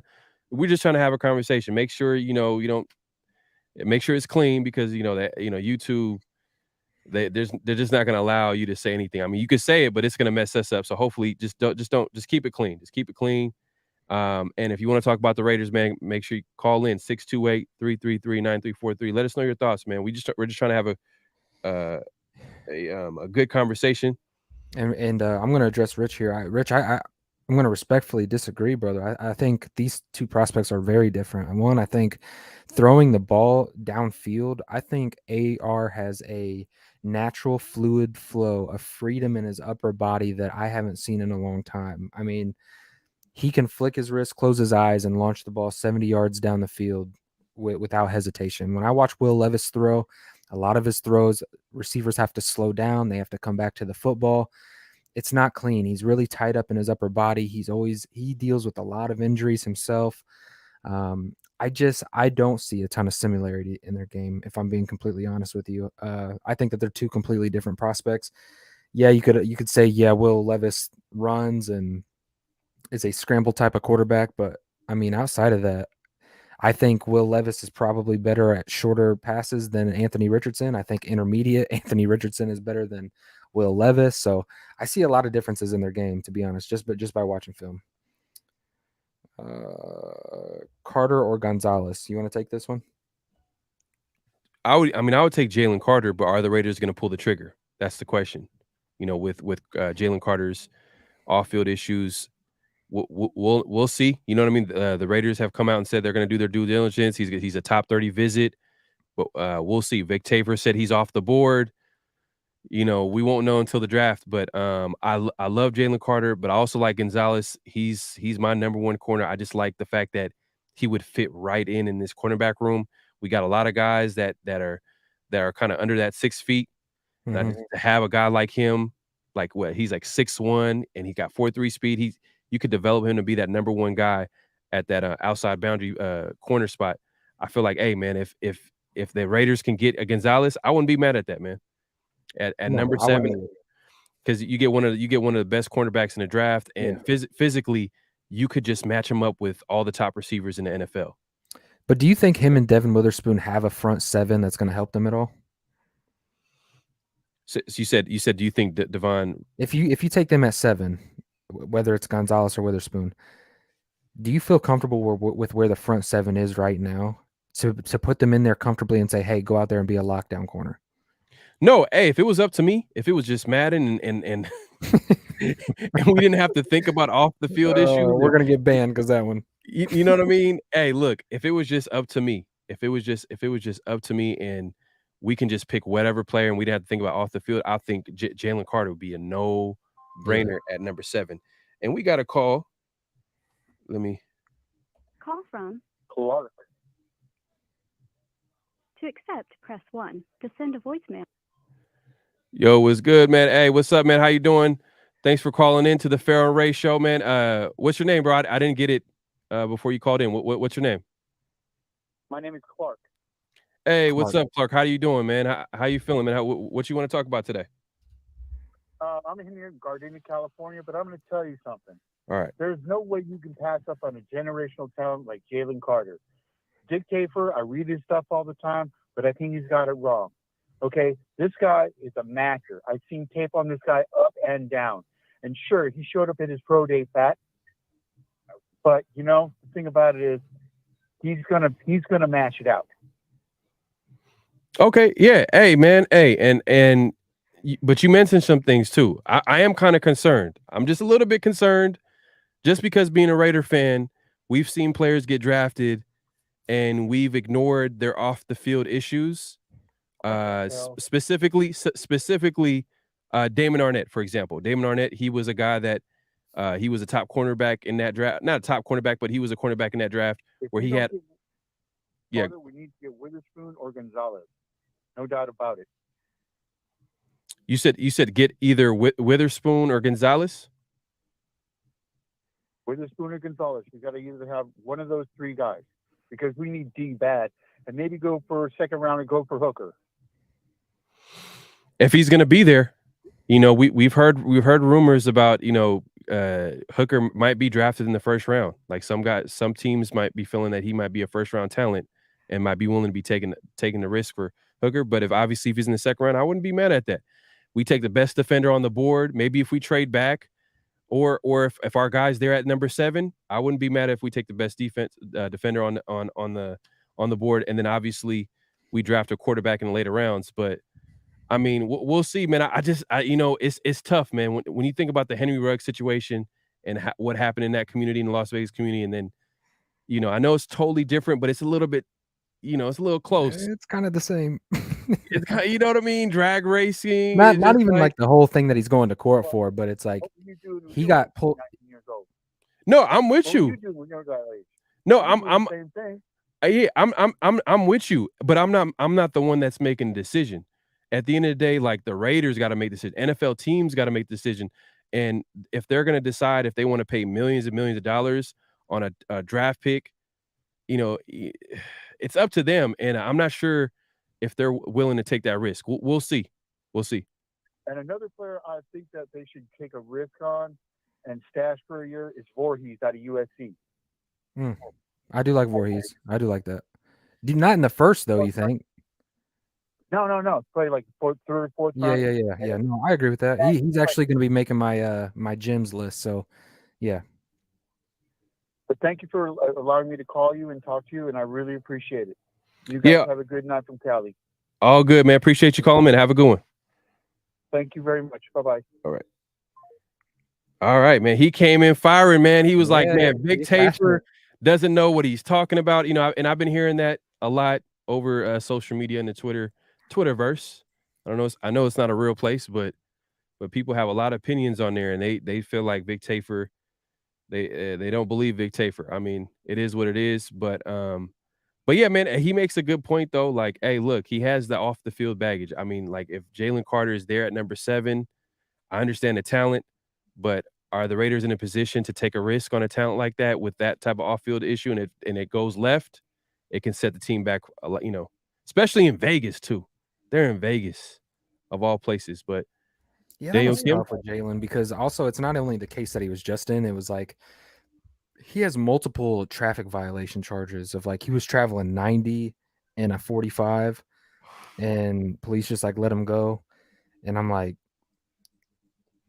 just like, look, in Vegas right now with the whole driving issue, it's just scary. Damon Arnett had that issue in training camp. I know a lot of people might have forgot about that, where Yeah. there was a situation that happened, and then they switched drivers, and his friend like kind of covered for him as he was heading to practice, and then boom, Henry Ruggs. Then if you get a Jalen Carter, and just say that a situation does come up, I'm not even going to say that it would, but let's just say if it did, I mean, it's like you're invested. There's a responsibility that comes with being selected that high in the NFL draft. Okay, we got a call coming in. Call from King Joshua. Hey, we got King Richardson. Joshua. Press 1 to send a voicemail. What's going on, King Joshua, man? What's up, man? How you doing, man? What you want to talk about? Hey, what's going on, fellas? What's going on? Ray, what's going on, man? What's going on, man? Hey, man. So, like what the last caller said, he had some good points, but one thing about it, he said risk, right? So, if you want to take a risk, you should take a risk at the most important position on your football team. And that's football, and that's quarterback. Right. Mm-hmm. We have Jimmy G. Jimmy G is our quarterback, right? It has been proven at least the past 2 or 3 years that he's going to get hurt.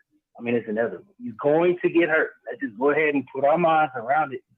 Jimmy G will get hurt before the end of the season. Right. Who's going to be your backup? Mm.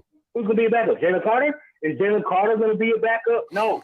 Listen, I'm not putting millions of dollars in Jalen Carter's hands after, for one, he can't even behave in Georgia. Athens, Georgia. There's nothing out there except UGA. Yeah. There's literally nothing out there. And you're drag racing out there, and you want to combine that with Vegas, the lights, the bright lights of Sin City, of all the stuff you can get. Even the best, we already saw, even the best players with the best characters, they get in trouble. Henry Ruggs, Nate Hobbs, he never had problems, but when he went out there, he was drunk, falling asleep in the car. Yeah. In Vegas. Yeah. So that's what I'm saying. So it's like you can't put that type of temptation if you really care about these kids. You don't want to put them in that type of environment, and you know that they're going to mess up. Right. You see what I'm saying? This is millions of dollars. This is not a 3rd or 4th round pick. You're talking about the number 1 pick in the draft. You see what I'm saying? And so I don't understand why people are like bugging out about this Jalen Carter thing. If we didn't say that we're going to pick him up, it should be a no-brainer that we're not, because, dude, you want to get these guys fired, right? Either you just can't stand Josh McDaniels that much. You want to get him fired, and you're like, you know what, whatever. Let's just go get Jalen Carter. And if it doesn't work, we'll fire them and get someone else. Like, no, you really want to win. Try to address something like quarterback. You have an insurance policy in case Jimmy G gets hurt, and you have 11 more picks to pick defense. I don't understand what's the problem. Right. No, I'm with you, and they're admitting that it's going to be a rebuild. Or if you were watching earlier in the show, we went over a sit-down interview with McDaniels, who literally said it's going to take 2 to 3 years until they have their roster. So if they're literally saying it's taking 2 to 3 years, they're telling you that they're going to be rebuilding. And I think, hey, this is a great opportunity during a rebuild. The 2 to 3 years that they're talking about, to get a young QB and develop him through that time. And if you want to do that, hey, why don't you get a guy like an AR-15 who can develop during this rebuild? We'll be honest. We're not going to lie to y'all. He does need to improve on some things. He needs to improve on his footwork. He needs to improve on his accuracy. He needs to play. He needs reps. He hasn't played a lot of football. By any means, I'm not saying not to cut you off. Yeah. Not by any means. I'm not saying that he's a starter day one. Like, I'm not. I'm gonna be honest. I just recently started getting on this AR-15 train, like shortly after the Tennessee game. And when I saw him go head to head with him and Hooker, I was like, dude, this kid is special. Like, this kid is special. There's no doubt about it. Yeah, he has a lot going on, but the dude is 20 years old. Yeah. What 20-year-old has everything in his bag right now? Nobody. Not even Bryce Young. Not even C.J. Stroud. They were struggling at 20 as a sophomore. You see what I'm saying? But they didn't have the type of hype that AR-15 has right now in his sophomore year. You see And I look at that 20 years old as a positive too. Like, you being 20 years old and your name is thrown into the hat with these Bryce Youngs and the CJ Strouds. Like, I look at 20 years old as, I know a lot of people might put a red flag on that, but we were kind of alluding to it earlier, and I'm sure you were listening. is that you have a 5-year window at the end of his rookie deal. He's just now turning 25 years old, and he doesn't have to start right away. So you're talking about a starter who could be 21, 22 years old, who's still extremely young and has sat in your system for a year. To me, I'm glad that you're aboard the AR-15 train, because I feel like I feel like I've been alone a little bit promoting. We were talking about him in the regular season. Man, you're not alone, brother. All right, yeah. Not alone, man. One more thing about I want to say about Hendon Hooker. I really like Hendon Hooker. It's just the age thing bothers me, man. And the injury. You know, I look at him like, you know, say he's turning 26 this year. Mm-hmm. Okay, so that means 2 years ago he would have been like a, you know, up and coming starter, like, you know, in the NFL. That means he should have been, at his age, he should have been way ahead of his schedule right now. You see what I'm saying? Even with the injuries, even with all of the things that's going on, he should have been arguably the number one, you know, prospect. But even before the injury, he wasn't the number one prospect. It was Bryce Young and CJ Stroud. I've been talking about him all year. So I don't really – I see the talent with Hooker, but I don't see the big hype. I feel like we're trying to will ourselves to Hendon Hooker because we see we need defense so bad to where we're almost about to shock ourselves out and like, okay, we got to get defense. No, not necessarily. This is a deep defensive draft. Right. That's all I had, man. Hey, I don't want to take over the show. I'm going to let somebody else call in, man. Y'all doing a great job, man. I appreciate y'all. Hey, man. I appreciate the call, man. You have a good one, bro. Great call, man. Great calls. Appreciate everybody calling in, man. Do you want to get into the mock draft real quick? Yeah, let's do a mock draft real quick as we close up the show. It shouldn't take too long, but let's kind of like do it how we did the last time, and let's just take some time to really talk about some of those picks. And as we get later in the draft, obviously we can accelerate. Up, Pro Football Network real quick. Yep. So in chat, I would love to get you guys involved in this as well. So, and maybe we can leave the call. Can we leave the call line open? And maybe as we're sitting there at 7, if somebody wanted to call in on an opinion, they could. Oh yeah. So hey, we'll make this fun and interesting. So while we're doing the mock draft, you guys could call in and help us make some of these picks. All right. Yep.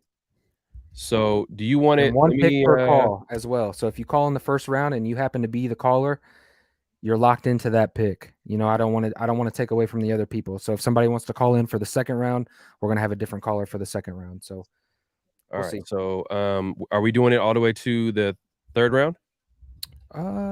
We can extend it a little bit. Okay. So we want to go to fifth round. Just go ahead and go ahead to go to the fifth round. That's fine. All right. I'm just trying to get a number here. Yeah. All right. So let me share the screen real quick. NFL Draft Simulator, share. All right, cool. All right, let's see this. And like we said, guys, the number down below, we are going to open up the phone line. That way, when we get on the clock to pick at 7, we are going to have a discussion, maybe opportunities to trade down, trade up, stay pat. We're going to be talking a lot about individually who we should take, and we want your guys' input. So caller calls in on pick number 1, you're locked into pick number 1, and we're going to open up the phone line to somebody else to pick at round number 2. So 1 pick per caller. All right, so I'm going to set this up. All right, I think everything looks good, right? Fit 5 rounds, make it fast. Raiders all day. All right, come on, let's draft. Can we zoom in just a little bit? So zoom in. So what's going to happen if I zoom in? It's going to... Okay. That's fine. So I could have it like that. Okay. And zoom in? Be fine. Yeah, that should be fine. Yeah. And then if you wanted to look at the prospects, I'll just move it to this side. Okay. You want to do like that? Okay. Yeah, so that's fine. I'll just zoom it in a little bit. Let's see. Boom. All right. So round 1, CJ Stroud is the number 1 pick. Not surprising. Number 2 goes Bryce Young. Will Anderson goes number 3. Will Levis goes number 4. Number 5, Tyree Wilson. Number 6, Jalen Carter. And number 7. Hey, honestly, this is how I see the draft going. Before we make our picks, we got a couple of trade offers here. Okay. We got 2 trade offers. We got the Chargers Pick Should we- 21, 54. Nah. We're not trading to the enemy. We're not going to No. trade with the enemy. And then the Patriots. I don't trust the Patriots, so we're not No. going to trade with them either. Nope. And we only have 2 offers. No. So they're offering us their first round pick of obviously swapping picks, second rounder, 46, I'm assuming, and that's probably a third rounder right there for pick number 7. Yep. But it sounds like we're gonna stay. Oh, what did I just do? I did not accept it, right? Whew, Nope. that was close. No, we're good. Oh yeah. Whew, that was close. All right. But okay, so we can obviously agree we weren't having the idea to trade up. Okay, we were going to let the board fall to us here at 7, and that's what the Raiders have done here in this situation. So we're sitting here at 7. We had two trade opportunities. We've decided to decline them. Now we're sitting here and we're going to take a look at the prospect board. At number 6, obviously a guy who's been a topic of conversation in the thumbnail. He has fallen in our lap at 6 here, and that is quarterback Anthony Richardson. Now, we could go a few routes here. We could address the defense. You know, we've got a Christian Gonzalez. There's a Miles Murphy on the board. I wouldn't recommend doing that. Cam Smith. Obviously, Devon Witherspoon is there. Mhm. We have opportunities and we have choices. Now, the question is, which direction are we going to go? Are we going to stick to the offensive side and draft the quarterback of the future? Or are we going to focus on building this defense? Give your take, and then I'll give mine. I'm going AR-15. Come on, man. Yeah. We talking about this quarterback, and you act like we're not going to take. And it makes it easier because at the end of the day, you know what? But Christian Gonzalez is on the board too. Yep. And Devon Witherspoon is there too. Okay. All right. Yeah, it makes it tough. I know some people in the chat. Let me just look at the chat real quick, just to see. Yeah, everybody in the chat. In this situation, we're sitting at 7. Who are you taking? Are we taking Anthony Richardson? Are we taking Christian Gonzalez or Devin Witherspoon? Look, hey, we got AR-15. We were just talking about the potential and the talented AR-15. Then obviously, you know, our O-line, are we 100% sure that our O-line is set? But I'm pretty positive that in our later picks, I think that we can invest, because I think really what's going to happen in the draft, I think that the Raiders are still going to dabble on both sides of the ball, more surprisingly than what people may expect. I think they may expect Anthony Richardson and then 11 picks be defensively. And look, that could be an opportunity, but I think there's too many good interior depth pieces at guard and center. And with Andre James' contract coming up, you know, what is Dylan Parham going to be? Alex Bars is sitting there at right guard. I know they're high on the Tame Moody, but there's opportunity for a guard and center at some point. So I think that's going to be somewhere where the Raiders are looking. Just another DJ says, we're not collecting picks. That trade back with New England is hard to pass up. It was. You get a second and a third. I get it. But also at the end of the day, too, like, are we really going to be drafting 12 players? You know what I mean? I just have a feeling like they're going to use that to trade and leverage themselves to certain parts of the draft to get the guys that they want. Yeah, and very rare is it ever a really good thing. Like there's also stats on people that have had 11 to 12 picks in a draft, and it also doesn't necessarily generate success. So, yeah, I don't think the Raiders are going to be taking 12 players in this draft. So I'm just going to do it, man. Yeah. Yeah, you don't even need to take from me. This is my pick. I'm just gonna. It's AR-15. It's AR-15. This is where the draft is fun. So we're pick 38. We're up. And someone wants to make a trade with us, the Rams, or is it the Chargers? Is it Chargers? Rams. Tomato. Who cares? But they're offering us pick 69, pick 77, and a 2024 LA. Yeah, so it's Los Angeles Rams second round pick. I mean, it's intriguing. That keeps us at the back end of the second, right? But before we even decide on that, let's look at the players on the board though, because we just invested in a quarterback in the first round. I'm thinking defense right now. And if you look at the Arizona pick real quick, it's Trenton Simpson, and that's a guy, if he's on the board for the Raiders in real life, I think he fits Patrick Graham's scheme beautifully. I really do. This guy's a blitzer. He can play coverage very well. You can line him up all over the place. Raiders have a significant need at linebacker. For me personally, I think he would be a Patrick Graham guy. So if Trenton Simpson were to fall to us in real life, that is definitely a guy that I would be willing to take. But let's look at the board. Darnell Washington is there on the board too, and I like him. Yeah, I do too. Big physical tight end, and I think he would fit right nicely in this Raiders offense because especially what they're demanding from the tight end position, they want that classic tight end that can block and receive. He's 264 pounds, 6'7"? Yeah. He's like 6'7". Dude's a monster, ran like a 4.5, 4.6, and at 264 pounds, you're Mhm. running that, like, that's pretty fast. Mhm. But, obviously tight end position that's like more of a luxury position, but they still hey, that spot hasn't been solidified when they traded away, Waller, so, they just they only signed, like, what, a couple of veterans that have been going from team to team, so I'm not sure if they're probably gonna take a tight end at this spot. But it's like, do you see us taking 2 offensive weapons in round 1 and 2? Yeah, so that's You that's know? another thing, that's a good point, so then but we got Cansey on the board, a guy that's projected Yeah, to go in that's the the late one where in my the eyes first. are gravitating to. Can you go to the DBs real quick? Just Let's go out to of DB. curiosity. Let's go. Boom. DJ Turner, Clark Phillips, Emmanuel Forbes would be kind of nice. We can get him later though, I believe. Yeah, the DB at this point, there starts to become a drop off here in the second round, especially if Ringo and all them are all gone. So I'm looking at this defensively, and I think best player available defensively that's on the board for me, I think it's Kalijah Cansey at this point. Houston from LA said anybody on defense. Anybody on defense. I feel you. I feel you. But I like Cansey. I mean, I'm kind of concerned about his run defense a little bit, Yep. Yep. and I But know what the Patrick Graham and this defense demands from, the D line. They want D linemen that can defend the run. But the dude can rush the passer as a D tackle, and that's something that's going to would be yeah, I huge. think we could fill that 3 tech with, we did it with Andrew Billings last year. I think Patrick Graham does a really good job of producing nose tackles like that. Right.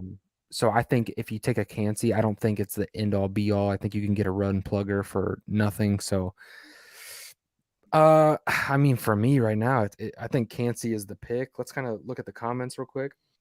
So Get, Houston from LA says Cansey. yeah, King Joshua says Cansey. Darnell Wright is on the board, yes. But are we taking 2 offensive weapons? We took AR-15 in the first. Are we taking a tight end in the second round? That's the big question. Problem TV says Trent Simpson all day, man. Salute to Problem TV, man. Appreciate you coming through. But I don't think he's on the board. I think he was drafted. I think Trent Simpson's Yeah, was Trent drafted. Simpson went a few picks before us to Yeah, pair he's not for the available. Cardinals. But Jack Campbell from Iowa is on the Did we board. only get 1 trade proposal? Is that all we got? You know what? Trade offer. Let's see what happens. I don't want to click on some and then some. Okay, yeah. Just try it. All right. Let's see. Oh, so we got 2. Oh, We got 2. So Okay.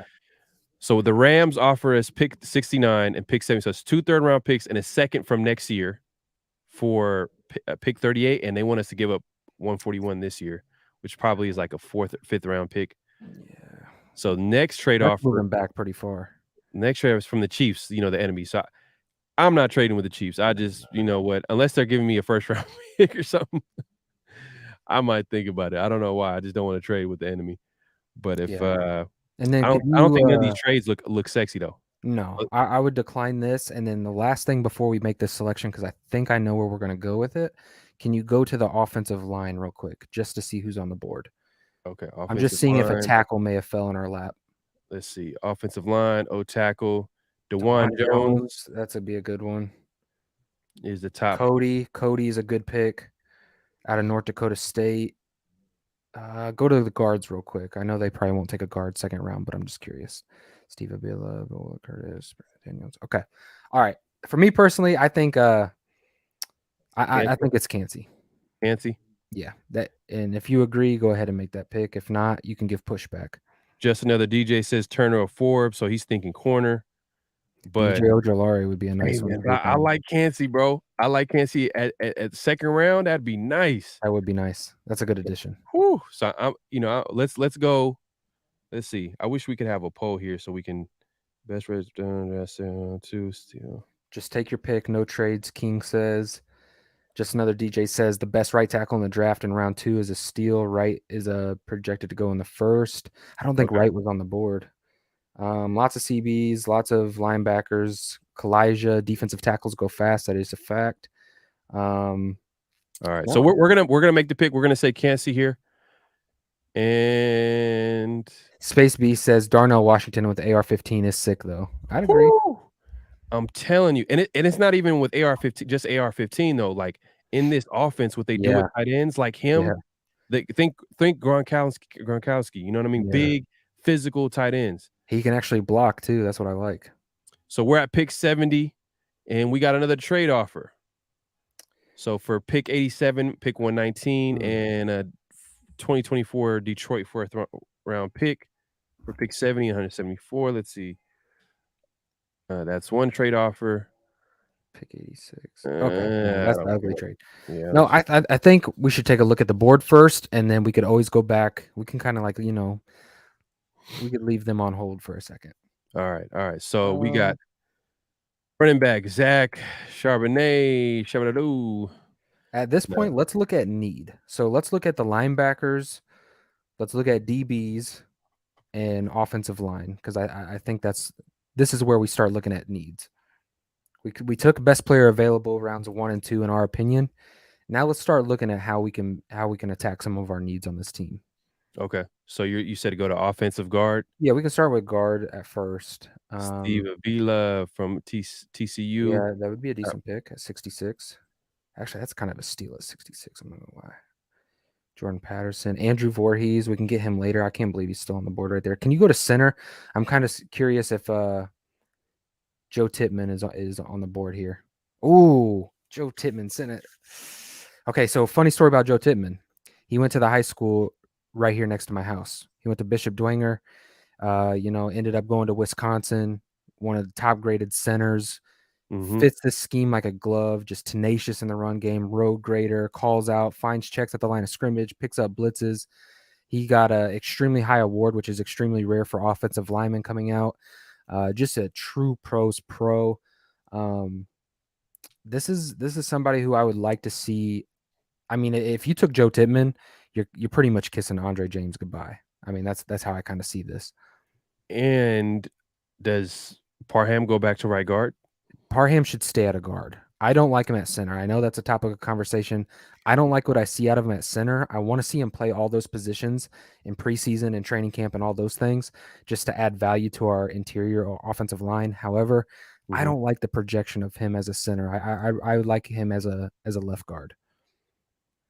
Okay, so you like Tippmann's a pick here. Tippmann's definitely an opportunity. You can go to the defensive side now. Let's go to defensive side. Let's see.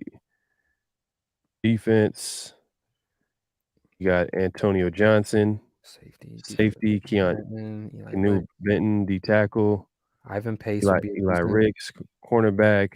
Are you thinking corner here? Are you thinking maybe grabbing a safety? Kyoto, linebacker. Maybe we can get him a little bit later. So, man, we really need to address the linebacker unit. We really need to address defensive backs. Jalen Jones out of Texas A&M. That wouldn't be terrible. Go to the linebackers right quick. Ivan Pace, Henry Tioto, Darius Rush. Yeah, where's Darius Rush at? Hey, try to find Darius Rush. Go to all prospects for a second. And just type in Darius Rush. Yeah, just type in Rush. Yeah, he's at 109. We might be able to get him later, but I almost don't want to take the opportunity for somebody else to grab him. This one's hard, chat. I'm gonna need your help on this because this is where we're at a flexible point. Me personally, I think I like Joe Tippmann. If we're thinking, if we're projecting long term here. Man. And does he fit this blocking scheme? Because it's a power blocking scheme. So I know Andre James, he's more of a zone blocking center. So, there's times where he was getting overpowered a lot.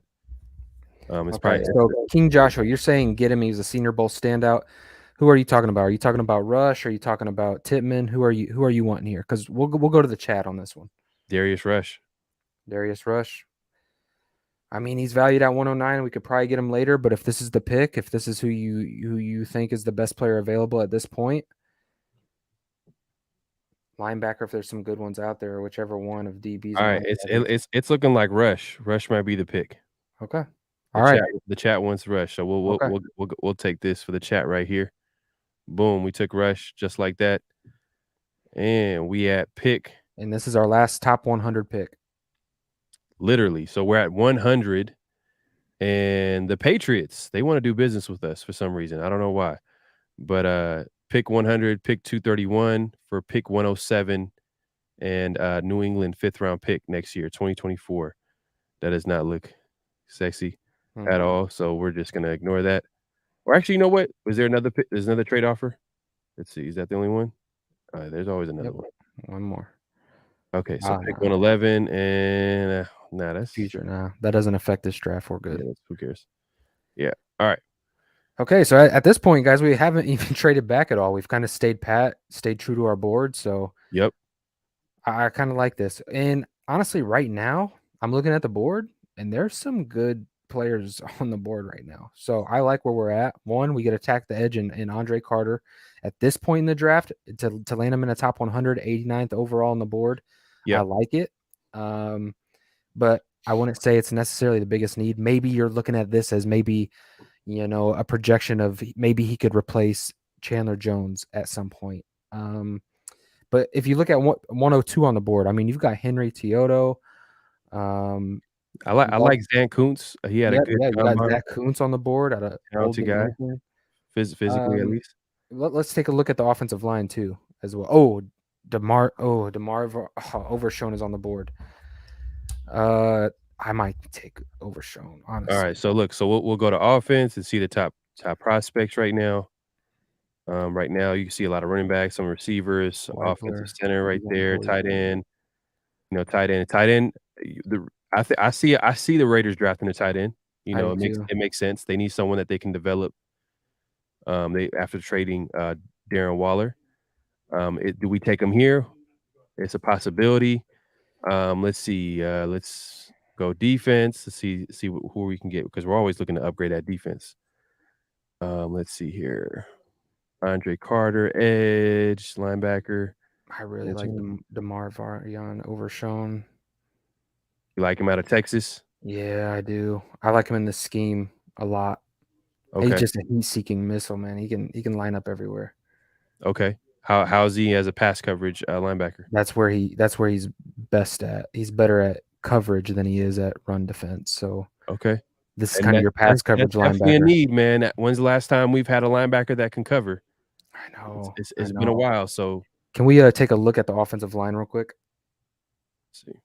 I know I keep going back to that, but this draft. You look at the strength of this draft. There's a lot of interior guys that you don't want to really miss out on. So tackle at this point, we're going to miss out. So I would look at guards and centers. Okay, let's see here. Andrew Voorhees is still on the board. Wow. Antonio Mafi, for those who follow the community page for me, he's at 215. If the Raiders could land him in that range of 215 late in the round, this is a guy who's going to be a projected future starter. He is a mauler in the run game. He's a big boy. He's 340 pounds. Maybe I would like to see him ideally lose 15, 20 pounds. But man, you're talking about a future starter at the guard position for us, a mauler in the run game. So. Coming soon. Come on, man. Don't worry. You could head over to Raider Ray community. I think all you need. Head over to Raider Ray, man. Hit the community tab, and he has a full scouting report at Antonio Mafi, offensive guard out of UCLA, man. Yeah, people are saying get Overshown. Yeah, King says I'm not mad at Overshown either. Linebacker Henry Teodo or tight end from Old Dominican. Yeah, well, we can get Mafi later. That's just somebody who I'm big on, guys. That's a late round gem steal that I've got on my big board late in the draft. So I just wanted to see that he's still there. Okay, so I think this is a defensive pick. Mm-hmm. It's either between. Are you taking a tight end at this point? And a guy like I believe Kuntz is still on the board. So I like Mafi later. Okay, so Space B says I like Mafi later. Clark says get Mafi. Mafi, I think we can get here in a minute later. King Joshua says Jacqueline Roy. All right. Every time I see Jacqueline, I think of Key and Peele with their little square. He's like, Jay Quellen? Is there a Jay Quellen here? So, all right, let's see. Hold on. So I know you mentioned center. You wanted to look at Yeah. center too? Yep. All right, let's see. Oh, so you're looking to upgrade the center position. I do. I don't think Andre James is their ideal future center, and I think instead of swinging Parham everywhere, I think let him find a home there. I love the flexibility. I love that, but I think he thrives at that left guard position. Let him kind of find a home there a little bit, Mm-hmm. and maybe take a center. To me, honestly, I think we should go. I think we should go defense here. Okay. And I think it's overshown. All right. It's defense, I think. Let's see. This is the Man, it's really hey, between hey, Ant hey, and Henry. Hey, King Joshua, man, Kuntz. I'm telling you, bro. If he's there, I know it's tough. but you know what? Let's You know see. what? You know what? I think we might be able to get overshown with our. We're sitting here at 100, aren't we? All right. When's our next pick? I know that matters right now. So, let's see. Round 4. So he's projected to go 108. Oh, 109. Okay, well let's do a trade up. Let's we Trade can up. pause. I'm sure we could pause the draft after our pick. So as soon as we make the pick, try to pause it, and maybe we can make a trade where it says proposed trade, and we can move up, use some of that capital on the back end, and go get Gonna over go really fast because it's on fast. So I'm Can not you- sure if I can get here in time. Can you change it at all? Is there an option down below or no? Can I change it? Like the speed of the draft? Yeah. Is there like a settings button anywhere? I don't know. Y'all see anything? Anybody in chat see? I don't see anything right now. Like it's just what I see here is what I see. Oh, okay. I think you gotta set it. You gotta set it before. Yeah. Okay. Maybe propose the trade now. Can we do that? To trade down? We can't trade. We can't trade up because those picks already happened already. Okay. I think we're on the. This is hard. I want to kind of go overshown, but I get that the tight end is going to fall off. So okay, right now Kuntz is he's 103 on the board. Yeah, but it's a possibility he could be there at 109. Because look, the Raiders pick. Look, this is man. I ain't gonna lie. That being a GM it's hard. It's tough, So you gotta make life. Okay, so what's the biggest need for you then right now? Because I think Austin Hooper can fit in the red zone pretty well in the Raiders offense. You know, you got OJ Howard. Let's see if he makes it through. You know, you have a receiving threat in Jesper Horsted, who is a kind of little bit underrated receiving tight end. I encourage people to go watch some tape on him. Not saying he's going to be a superstar or anything at all, but okay, I'm gonna lean towards overshown. I think it's a bigger need right now, and I think we can grab a tight end. Say Space B says tight ends fall off a clip after Kuntz. That's why I like Darnell at 37. Man, I know Darnell would have been nice, but Cansey was on the board, bro. Man, talented D tackle. We had to do that, but we had to hit BPA, best player available. Yeah, best player available. Okay, so you can't pause after it's drop 29. Okay, where are the other teams picking in between these picks? We're gonna find out. All right. So no, we'll look at it right now. It's a good question. Why is it not? Oh, snaps. Oh, damn. I don't know what I just did. Act like we just didn't see that at all. Hold on 1 second. All right. Okay. Cool. All right. So the Raiders pick. Let me zoom in real quick. I can see this. So Raiders pick 100, back-to-back picks by San Francisco. They don't go tight end. Nope. Chicago might. Texans might. Arizona might. You know what I mean? The Colts, the Patriots. You know the Patriots are going to do the Patriots. They're just going to do things just to get you mad. Broncos. I thought this is tough. Why don't we go All right, hey, you know what? Let's. This is okay. Hold on. The chat, just let us know. Hey, is it What is your gut Overshown? telling you? Are you wanting a tight end? Because I feel like you want the tight end. Is that what you're wanting? How about you make this pick? You make this pick. GM I- Farrell. I'm going Kuntz. Give me Kuntz. Kuntz? Okay. Give me Kuntz. We'll take him. Give me Kuntz. And you know what? You get GM of the year if Overshown falls to us. Okay, hold on. Let's see. Boom.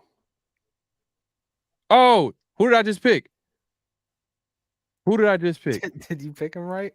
Oh, I picked him right. Yeah, you did. You did. And guess what? And guess who's the GM of the year? Oh my god. Guess who's GM of the year? All right. Hey, Darren Hall fell to 106. That's pretty. So I picked Zach Kuntz at number 100.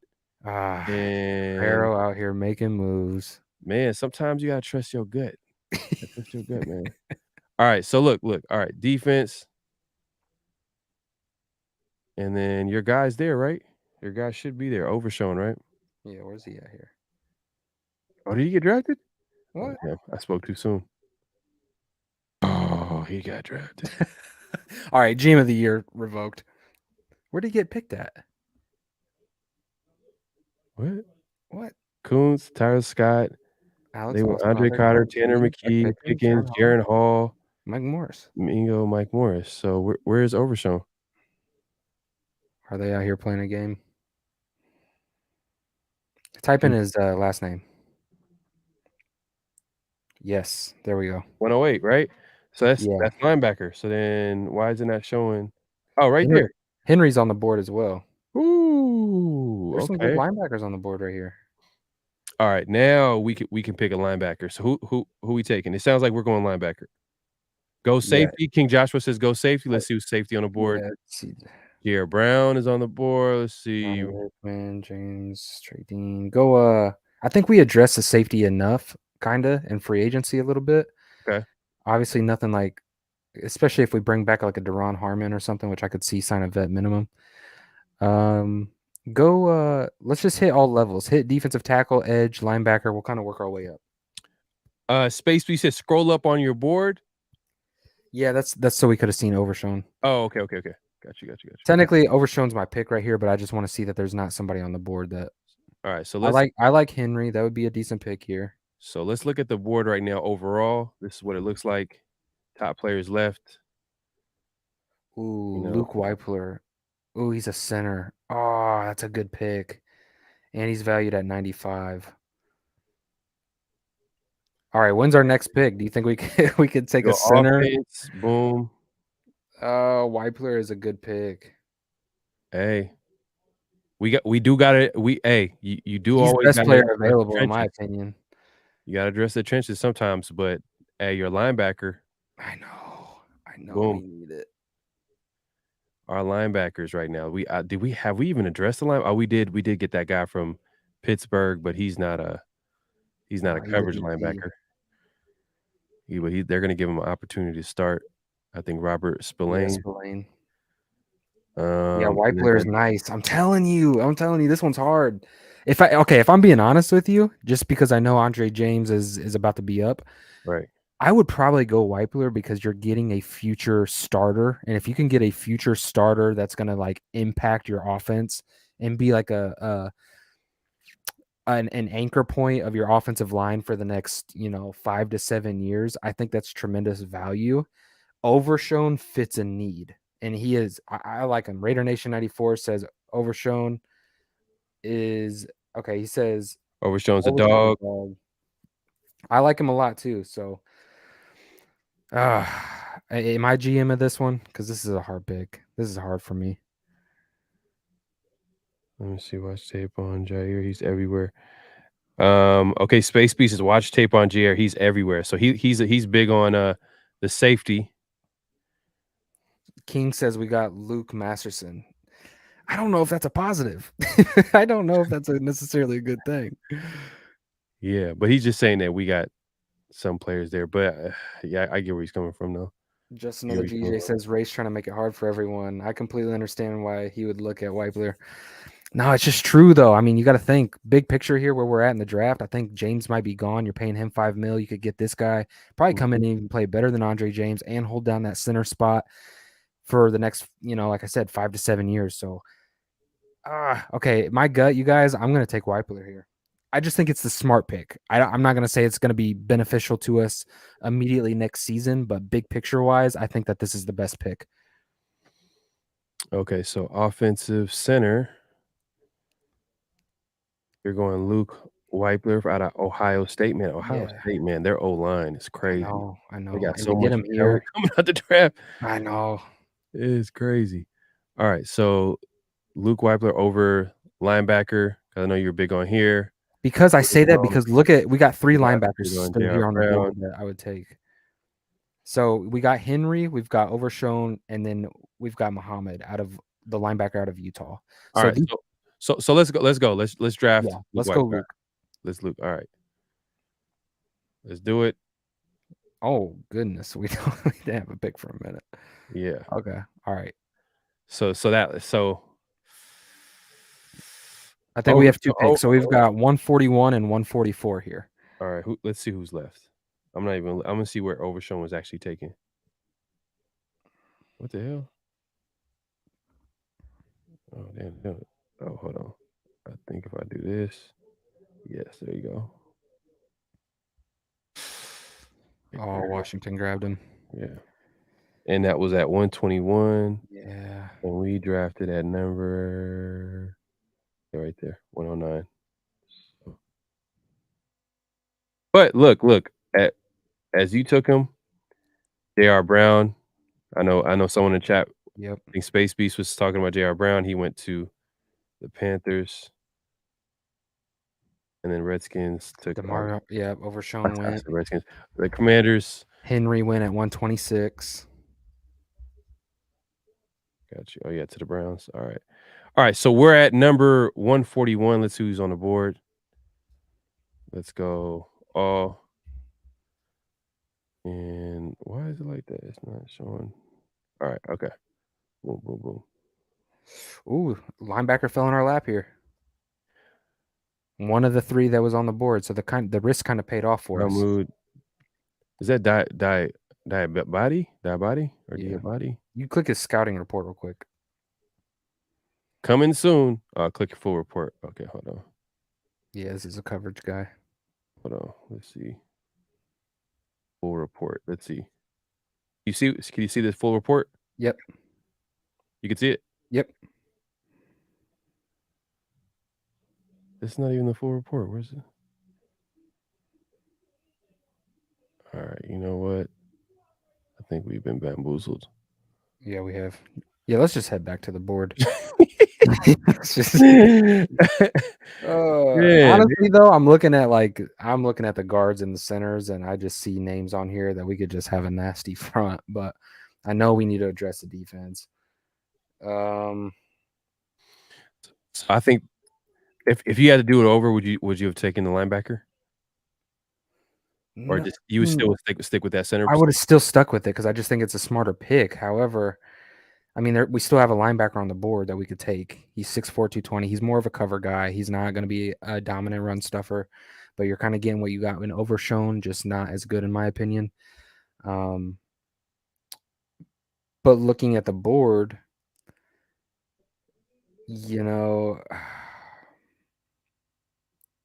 So this is, I think we made it 5 rounds. So this might be our last pick. We have one more pick after this. We have one more pick in the 5th round. Yep. Okay. So I say we take the linebacker. I think we take a linebacker out of Utah. Okay. No. Dorian Williams. Wait. Yeah. Okay. Dorian Williams is my guy. Let's go. Dorian Williams is going to be our next pick, and I don't think he's going to be off the board. This is a cover guy. He reminds me a lot of Corey Littleton, and that might make you cringe. This is going to be one of my draft. This is going to be one of my gyms. So Dorian Williams is one of my gyms. I think he's a good coverage guy. Plays with his hair on fire. I think he's going to work out at the next level if he falls to the right situation. I like his game a lot. Dorian Williams is a guy I'm going to go with, not at this pick, but the next pick. So let's look at hit edge real. I thought you was gonna draft him right now. The way you was hyping him up. No. He's going to be on the board next. All right. So Yeah. I think let's visit the trenches one more time. Okay. So trenches and see if we can't land a good offense, guard or offensive guard. Your guy Andrew Voorhees Voorhees is on the board. Voorhees is on the board. Antonio Mafi's on the board. And you could get him later even. Wow. You could get some good guards and centers here late in the draft. So I'm saying that's what I'm saying. So you would have still got that center, yeah. even though you see all the guards and centers available right now that you're mentioning. So. Yeah, I think he just. Well, here's the thing. Andrew Voorhees played he played every position except right tackle. So he gives you what the Raiders really like, and that's that versatility. Yeah. So I like Andrew Voorhees here a lot, and then I want to get Williams with the next pick if he's still on the board. Okay, so who are you looking at? Let's see. Let's do Let's see. All right.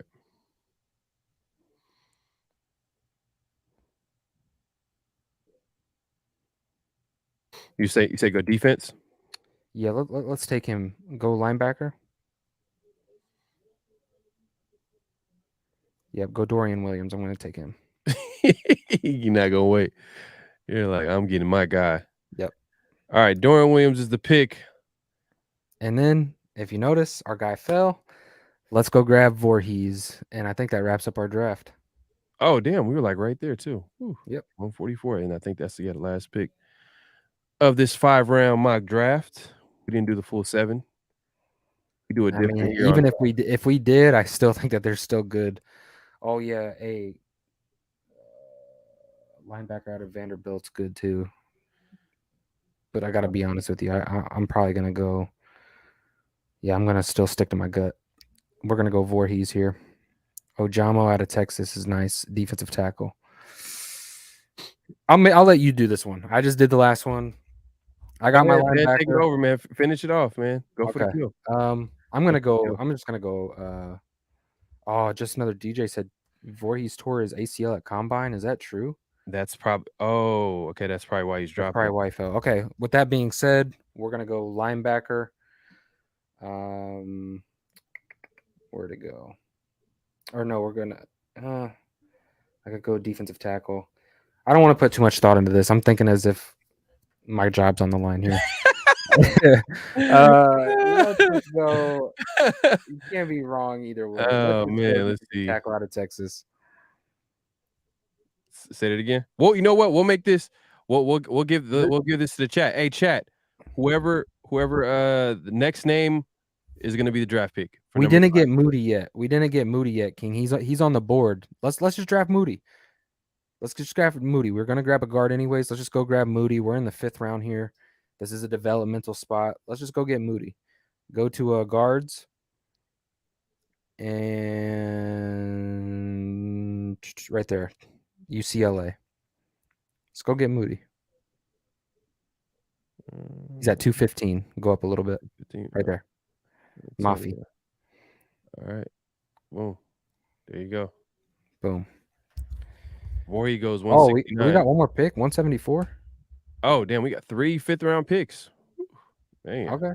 Well, we got Moody. That's nice. Okay. We'll take it. We'll finish this off. 169 to the Colts. Well, let's see. Hold on. Come on. Yeah. Oh, yeah. Moody. Yeah, Moody and Mafi. The Samoan. We got the Samoan guards. It kind of threw me off. I was thinking of the same guy. All right. Let's see. Okay, so go defense here, I guess, since we just took 2 offensive. Let's see. Let's go defense overall. Fair Williams, Jared Graham, safety edge. CB. Let's just take a shot in the dark here. Omar, what do you mean? What was the trade? We didn't make no trades. We didn't trade. We're just doing it straight. Doing it straight up. And at the end, we'll show us if you're coming in late. We'll show you. We'll recap the draft. It'll give us a report. Go ahead and just take a flyer here. Go grab a DB. DB. So we going corner or safety? I say corner. So let's see. And you know what? We'll make this fun. Let's the chat. King says Yaya edge. You know what, King? We'll make that pick for you. We'll wrap up this draft with your pick. All right. Our There Louisville. you go. I like it. Damn, they don't got that stuff on. Come on, man. Boom. At this late in the draft, it'd be tough. All right. This is our first 5-round mock draft. 5-round. But as you can see, we have more than 5 picks. We got 1, 2, 3, 4, 5, 6, 7, 8, including 3 in the 5th round. Our first number 7. Hey, man, we're not all talk over here, man. We've been talking about AR-15. And if he's on the board, we're gonna definitely take him. But then obviously we're not gonna forget about the defense. We got Cansey in the 2nd, a corner Darius Rush in the 3rd round. Then obviously we addressed the tight end position. We're getting Kuntz, and then we got a center, a center, and I think this was in the 3rd round or 4th round. I think it's 3rd round, 4th round. Yeah, I think it was 3rd. Still 3rd. Okay. Then we got Dorian Williams out of Tulane, linebacker, Tonio Mafi, offensive guard, UCLA, and then Yaya. This is all King Joshua right here. Edge, Hey, and that's a steal.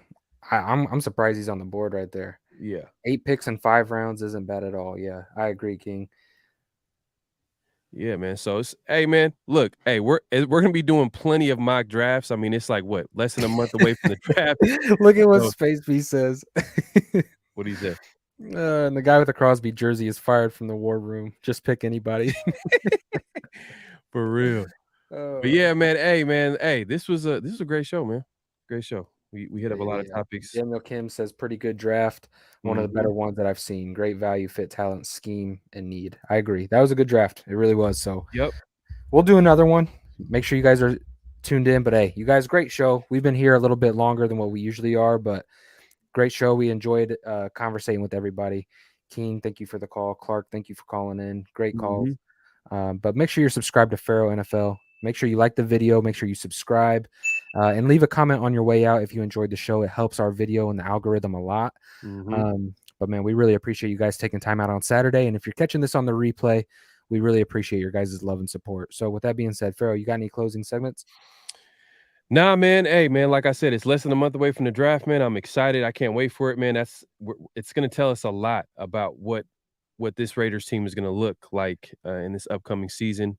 Hopefully, we can upgrade some of the key parts of the team. I know a lot of people thinking defense. Some people might be thinking quarterback. But hey, we won't know what the Raiders are going to do until it comes. But before then, we'll have a lot of these types of shows where we'll have mock drafts, call-in shows. We want to hear your thoughts. And make sure, I know we didn't get a chance to hit all of everybody in the chat and their comments. Make sure to leave a comment down below too, as well. Like your thoughts on what the Raiders should do with pick number 7 in the draft. If they should pick a quarterback, how you feel about AR-15 or the top quarterbacks in the draft. If, whoever you feel like the Raiders should where they should go with pick number 7 in the draft, let us know in the comments down below. But yeah, man, I'm looking forward to this offseason. It's still not over. And yeah, man, until next time, I think we're going to be going live. I think be on the lookout. We're going to make announcements on the community tab. So far, we've been going live once a week, and we've been switching off. So this week, obviously, was on Ray's channel. The next time is going to be on my channel. Most likely, probably Tuesday or maybe next Saturday. We'll figure it out. But yeah, man, I'm excited, man. It was a great show. Yeah, awesome. Well, at Raider Nation, you know how we close out the show. As always. All right, y'all. Peace.